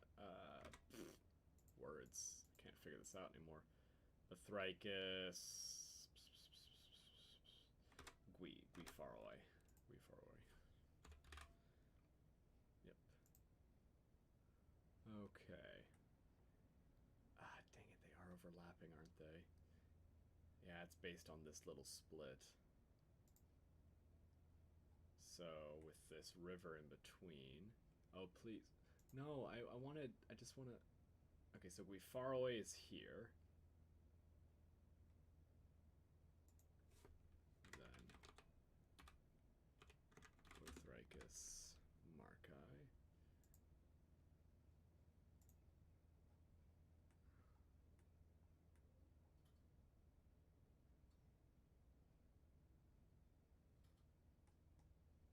Hey, where are the occurrence records? 0 with coordinates. What? What do you mean 0 with the coordinates? Bothricus?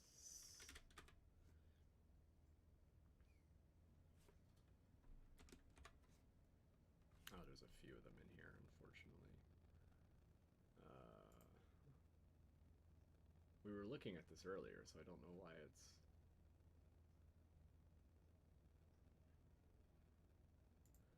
Ah, look at this. So... Hey, no worries.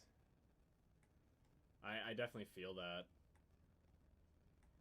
Because, oh gosh. Yeah, I don't know. Actually, I'm actually not even sure what to do with this group, to be honest with you. Wait, it's... Gosh, I keep forgetting the name. It's Gui, right? Gui Faroi. Did I misspell something, or...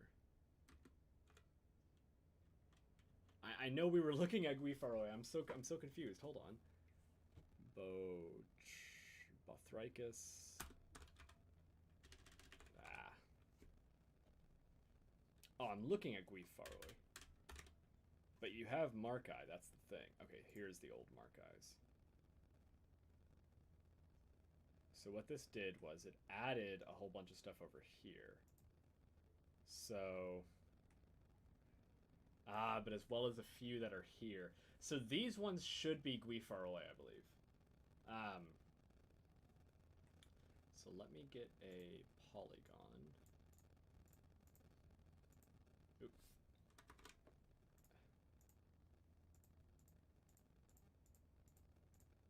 I'm making the worst polygon in the world. Oh my god. Failed. Yeah, I don't blame them. Oh gosh, that polygon was so bad. I messed up the... Hold on, I just need to double check, because I believe what's going to happen is that these ones here should be Gui Faroi. I might be pronouncing that, but... There we go. So there are 3 coordinates here that are Markai. Let's see the table. All recently, though. In the Natural Museum of History as well. Recent. They're over a decade old, but...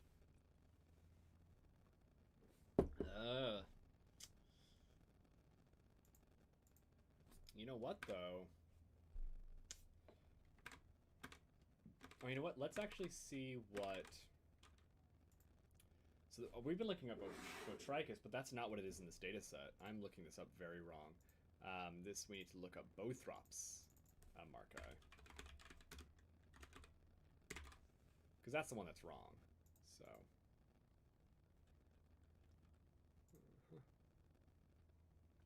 And, what?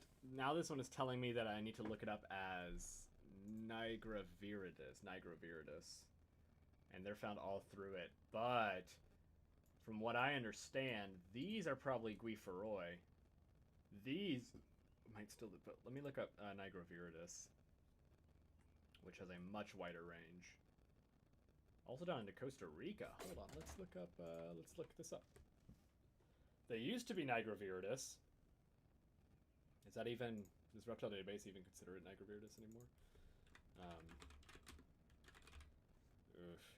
Yeah, this one seems to be a tricky one. Bothrops. Yeah, well, Bothricus is also... Yeah. Oh, yeah, we looked up Nigraviridis, yeah. It was Markai by Wilson and Meyer in 1985. Look at their table. What are they using? So they're using, yeah, the Peters. A lot of iNaturalist stuff recently, actually. Someone's been on a Costa Rica trip. Where they live there? I don't know. Okay. So then, wait, what records are still showing up as Bothrops Markai in the GBIF dataset? And we looked at those. This is very tricky, actually. I'm not entirely sure what to do.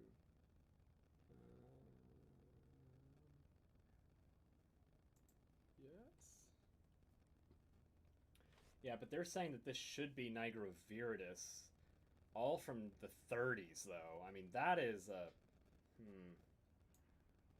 Oh, no, but these will actually show up as Nigraviridis in the species, though.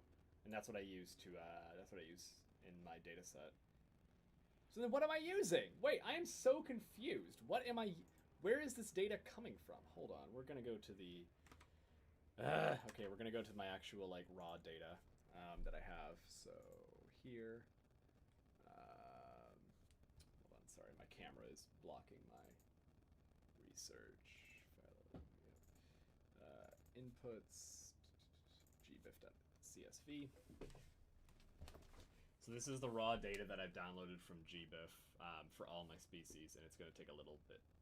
Oh, is it actually downloaded? Yeah, so it's a single Excel file, but it is almost 4 gigabytes. It's kind of a beast, so... Oh, let's stop searching and save this one. Save it, just in case. Control S, there we go. Okay, is it... Did I open it? It's trying to open, that's for sure. Let me just double check that in Task Manager. It might be having to download is the problem. Where's my OneDrive? Oh yeah, here we go. Your files are not currently syncing. My files are not syncing! Yeah, sync, please. Thank you! Question about the server. The photos and stuff chat. Can that refer to any photos? Oh yeah, totally any photos. Yeah, I just named it photos and stuff. If we get enough popularity that it's like we need to separate into animal photos and non-animal photos, that's totally fine. But that's the stuff counts for that. So yeah, post whatever you want in there. Yeah, gbif.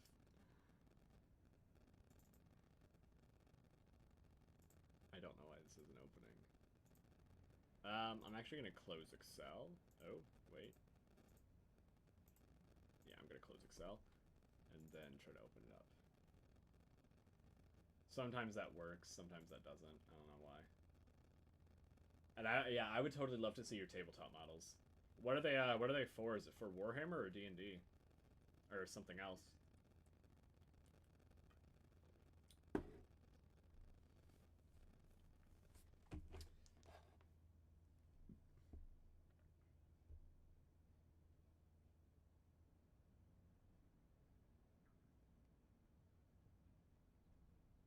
Let's see. I don't know why this isn't opening up. I mean, I know why. It's just that it's a big file. Oh gosh, I'm getting all my notifications now. Hold on. Okay, let's see. Both. They're in there. Oh, sick. Let me... I actually want to look this up really quick.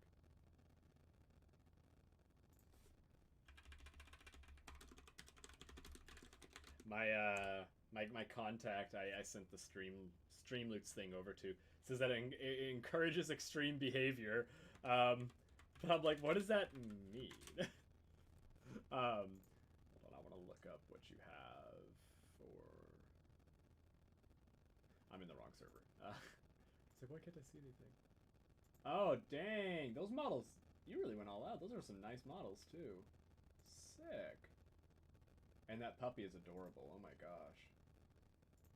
Just gonna add emojis. I need to add more emojis on here. Nice. Okay. Well, let's... Oh gosh, why is this Excel? Let me... Task Manager, make sure everything is closed. Oh, well now it's synced, so maybe it'll just open up.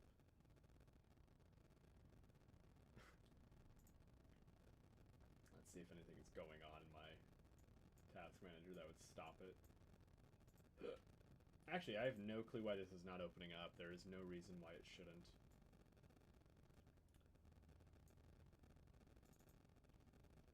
Come on. gbif, I just want to see what these data are. They're in there. I did all. Nice. It might just be taking a bit to fully process and open it up. This is a massive, massive Excel spreadsheet. Actually, have I ever been able to open it in Excel? Hold on, we're gonna open it up in R.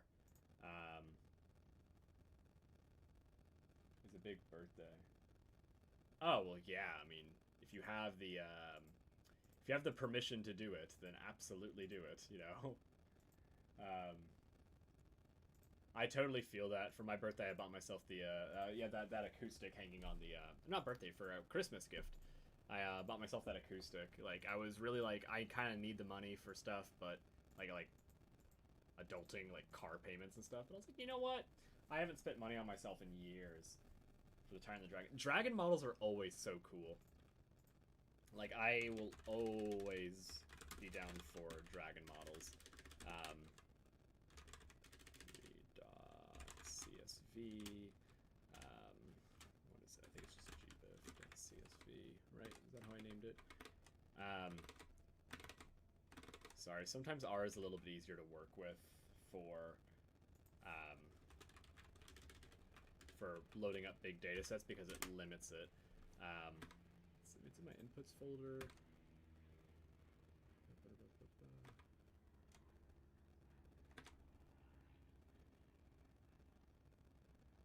Why is this not working? Wait, why is this not working? More columns than column names? Oh god. Is there something wrong with this now? Let's I'm just gonna do it in the file browser because I'm feeling lazy. Oh, I'm already in the inputs folder. Is that what that is? No, I didn't do that. Okay, let's open up gbif. It's too large. Okay. Oh, that's right. Is it tab delimited? That's what it is. Okay, import. I can send you a close-up. Yeah, please do. Please send me the close-up. I am totally down for that.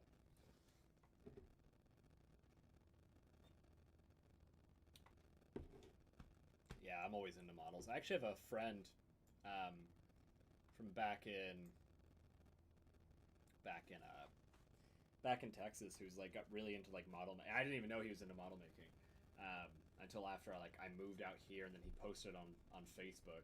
It was one of those moments where we were like, we kind of worked together, we kind of knew each other, didn't really like interact too much, but we were like, we'd probably be friends. And then after I moved, we were both like, dang, we would really hang out. I've shown too much. It's so easy to, though. That's the problem, to nerd out. That is such a good model. Oh my god. Wow. That's really detailed, too. That's really nice. Yeah, I don't blame you for really liking that one. It's funny, because I actually haven't done D&D in person. Every time I've been able to do it, it's been, like, through virtual media. Just, you know, never really had a good group until I got into... Did it not? It didn't actually save it. Ah! Oh. Okay, hold on. Here we go. There we go. So yeah, this is my oh gosh, I've actually been okay, so this is my this is that gbif spreadsheet. So this is all the raw occurrence data. I have actually been underestimating it as to how much data is in here. That's a good model for $6, dear, £6. But yeah, so this is an Excel spreadsheet of 6.9 million rows. I did not realize, I thought it was closer to 2. Of course, there's a lot of just incorrect data in here, but...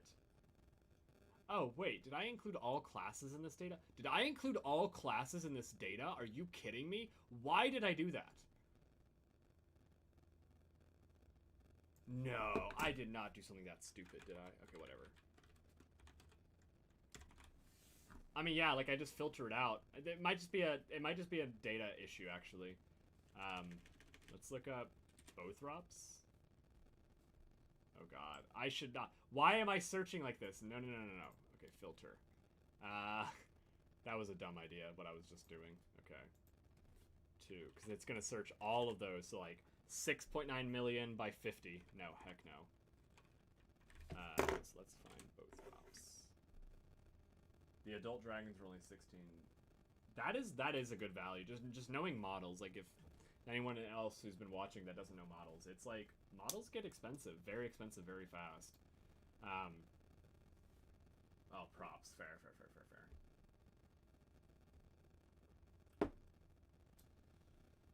Oh gosh, yeah. Our studio is using all my memory just to filter by Bothrops. It's also funny because my my speakers right now have a little bit of Okay, let's actually do some stuff here. Okay, so we have let's actually do some stuff. GBIF is nope. I need to lower this because this is insane. I cannot type. Oh my gosh. Where it's just class, right? I don't blame you. I would snatch that in a heartbeat as well. Where oh gosh. What is it? It's which GBIF $class is equal to reptilia. Oh gosh, I might have overdone it here. Hold on. Ah! It's because I hit filter, isn't it? Hold on, let me actually... If I close this, will that help? Our studio's getting a little, crappy. Holding like 3 Skirtara on sprues, no primer for 27. Oh. Nice! See, this is why I haven't gotten into it, because the model stuff, I know I'll spend way too much money on, and I already have way too many hobbies that I spend too much money on, so...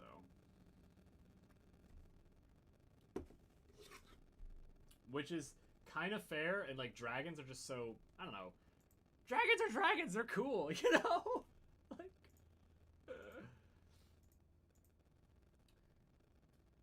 they're full massive dragon for 70, but that's like to scale adult. Yeah, I've seen those too. I think I saw them on one of the Critical Role podcast live things on YouTube. They are insane, but they're beautiful. They're so nice. Okay, what's going on? Why is R just not instantly working with my 69,690,000? I don't even know how to. 69,000 records. Like, I might actually have to like restart R. Oh no, and I hit view again. No, that's not. No, okay, I need to stop this. Yeah, R is just going overboard right now. I need to close it. Is there a way to close processes? I'm just gonna, yeah, screw it. I don't have anything here. Let's, stop that. I'm just, like, ending random things and seeing what it does in R. I should not be doing that. I'm just gonna end R. Okay. Wait, is Excel opened? Excel still hasn't opened it, which is fair, Okay, so let's actually do this properly. So I'm gonna open up R.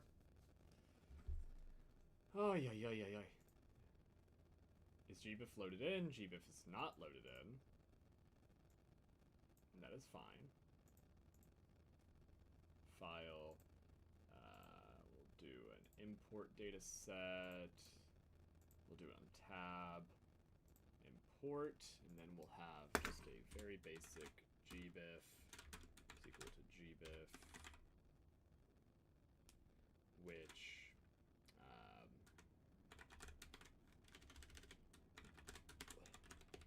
GBIF class is equal to reptilia. Essentially, this is just going to pare down the... Wait, do they have transformers? Are you kidding me?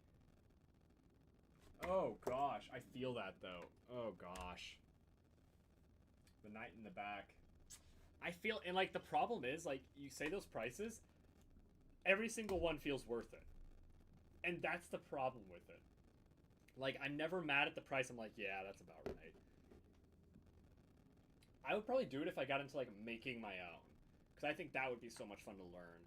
But I just know that's a whole other level of artistic talent that I would have to learn, and I don't want to learn it right now. Might be fun in the future, get some modeling clay, you know, and go all out. But I would probably learn how to do it in a 3D modeling program before I learned how to do it physically, just because I know what my skill sets are.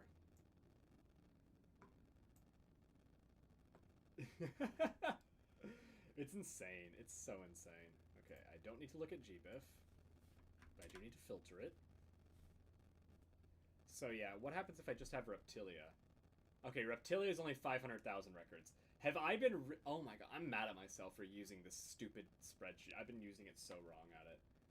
Let's have a look. I'm trash at it. Okay, 500,000 I can probably work with. Let's do a filter on the species. Here we go. Okay, here we go. I can finally work with it. Ooh, secondhand grabbacks. That is a very good idea. Okay, we need to go to Mitchellai. Not Mitchellai. Okay, wait. We're gonna only have Bothrops as the genus, which is fine. And then we're going to find the M's. Ooh, M's. How many workers do I even have? Markeyes. Here we go. So we have the Markeyes that are in here. That's a species name. From all over Honduras. Coordinate uncertainty 3 km. That's about right. Event date. No, these are all the same ones. Why are they saying that they're in a different species? They're not downloading as a different species. Unless they did download as a different species. Oh, did they update it? They might have. They might have updated these.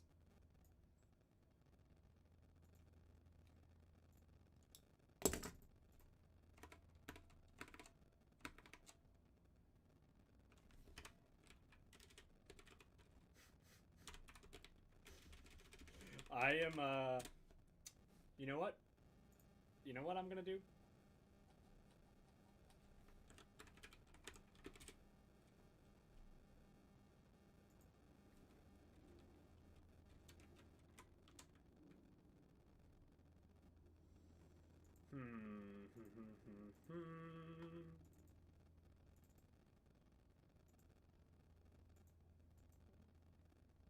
Wait. Is this the right spreadsheet?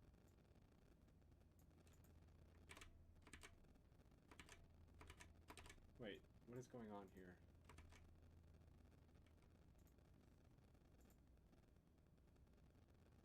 Wait, what was going on there? I'm so confused. Wait, what? Okay, wait, what? Was it? Yeah, it was taxa validate. Change reason. Weird. I don't know. I thought I opened this up already, but whatever. Let's see, let's see. Okay, it says... Oh, I'm just being silly. Okay, I didn't even realize that. There we go. Okay, wait. Yeah, okay. Ignore for now. That's what I'm gonna do. Reason. Confusing. It might be something that I have to update later, but it's just... I put it... I even completely forgot about Lojanus.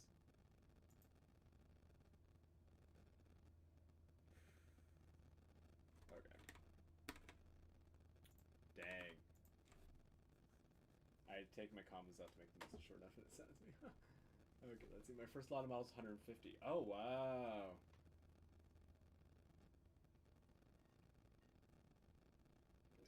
Well, that's such a solid plan. I know there's also just, like, keeping an eye out for, oh gosh, what is it? Like estate sales type of deals. I mean, that's probably what I would end up doing, and I'd probably just go all nuts and do some crazy stuff with it. But, I mean, it's a hobby, and I get that. Ignore for now. Yeah. Well, so my reason for that is that the data set I'm using is slightly old, because there's no point in me re-downloading the data for me to fix it again, etc., etc. But I'm going to have to re-download the data right before I use it again. But I'm thinking what might have happened is that GBIF has already fixed it in terms of changing them over to the Niagara whatever. Because that's what it looks like on the GBIF website. That's why I was really confused, because they were... Because, they changed them over to this Niagara Viridis. so like if I search for the Markai, what you'll see is that okay, here it's all the same ones, like Honduras in the 30s, but when you scroll over to the species name, they have them all as Nigroviridis, not as Markai, which is what it's different than my data set. So this might have been a recent update, which means that basically I didn't need to do anything. But that is fine. Okay, but yeah, I have been working on this. I've been working on this for like 2 hours now. Honestly, a bit exhausted. We actually made a decent. There is really nothing wrong with Boleta glossa. I am shocked by that. I am shocked by the fact that there is nothing wrong with Boleta glossa. Boleta glossa has so much like crazy taxonomy stuff going on right now. I am shocked. Anyways, yeah, we almost got through B, which is pretty good. I'm happy to get through almost a letter a night, but I don't think I'm gonna get through C. Oh God, there's a lot in C. But yeah, so, you know, chipping away piece by piece. But yeah, hey, thank you for joining in. This has actually been a really good conversation. It made doing this a lot more bearable. I'll be doing this a lot more whenever I need to work on this, because I struggle to get the motivation to actually do this. So yeah, hey, thanks for coming in. I'll definitely keep you updated on the D&D stuff, because that's so fascinating to me, and we're going to be doing it. I'm planning it out with a buddy, possibly tomorrow night, actually. But yeah, I'll keep an eye out. I'll be posting in the stream and everything. Yeah, I know, we're at 2 hours. Like, I looked up and I was like, oh my god, it's past 5 for me. It's already 2. And I'm trying really hard to have, like, a good work-life balance, so trying not to work through the night. But yeah, hey, thanks for joining in. We'll definitely be doing these more, so, you know, keep tuned. Thanks for joining. Toodles. See ya. Later.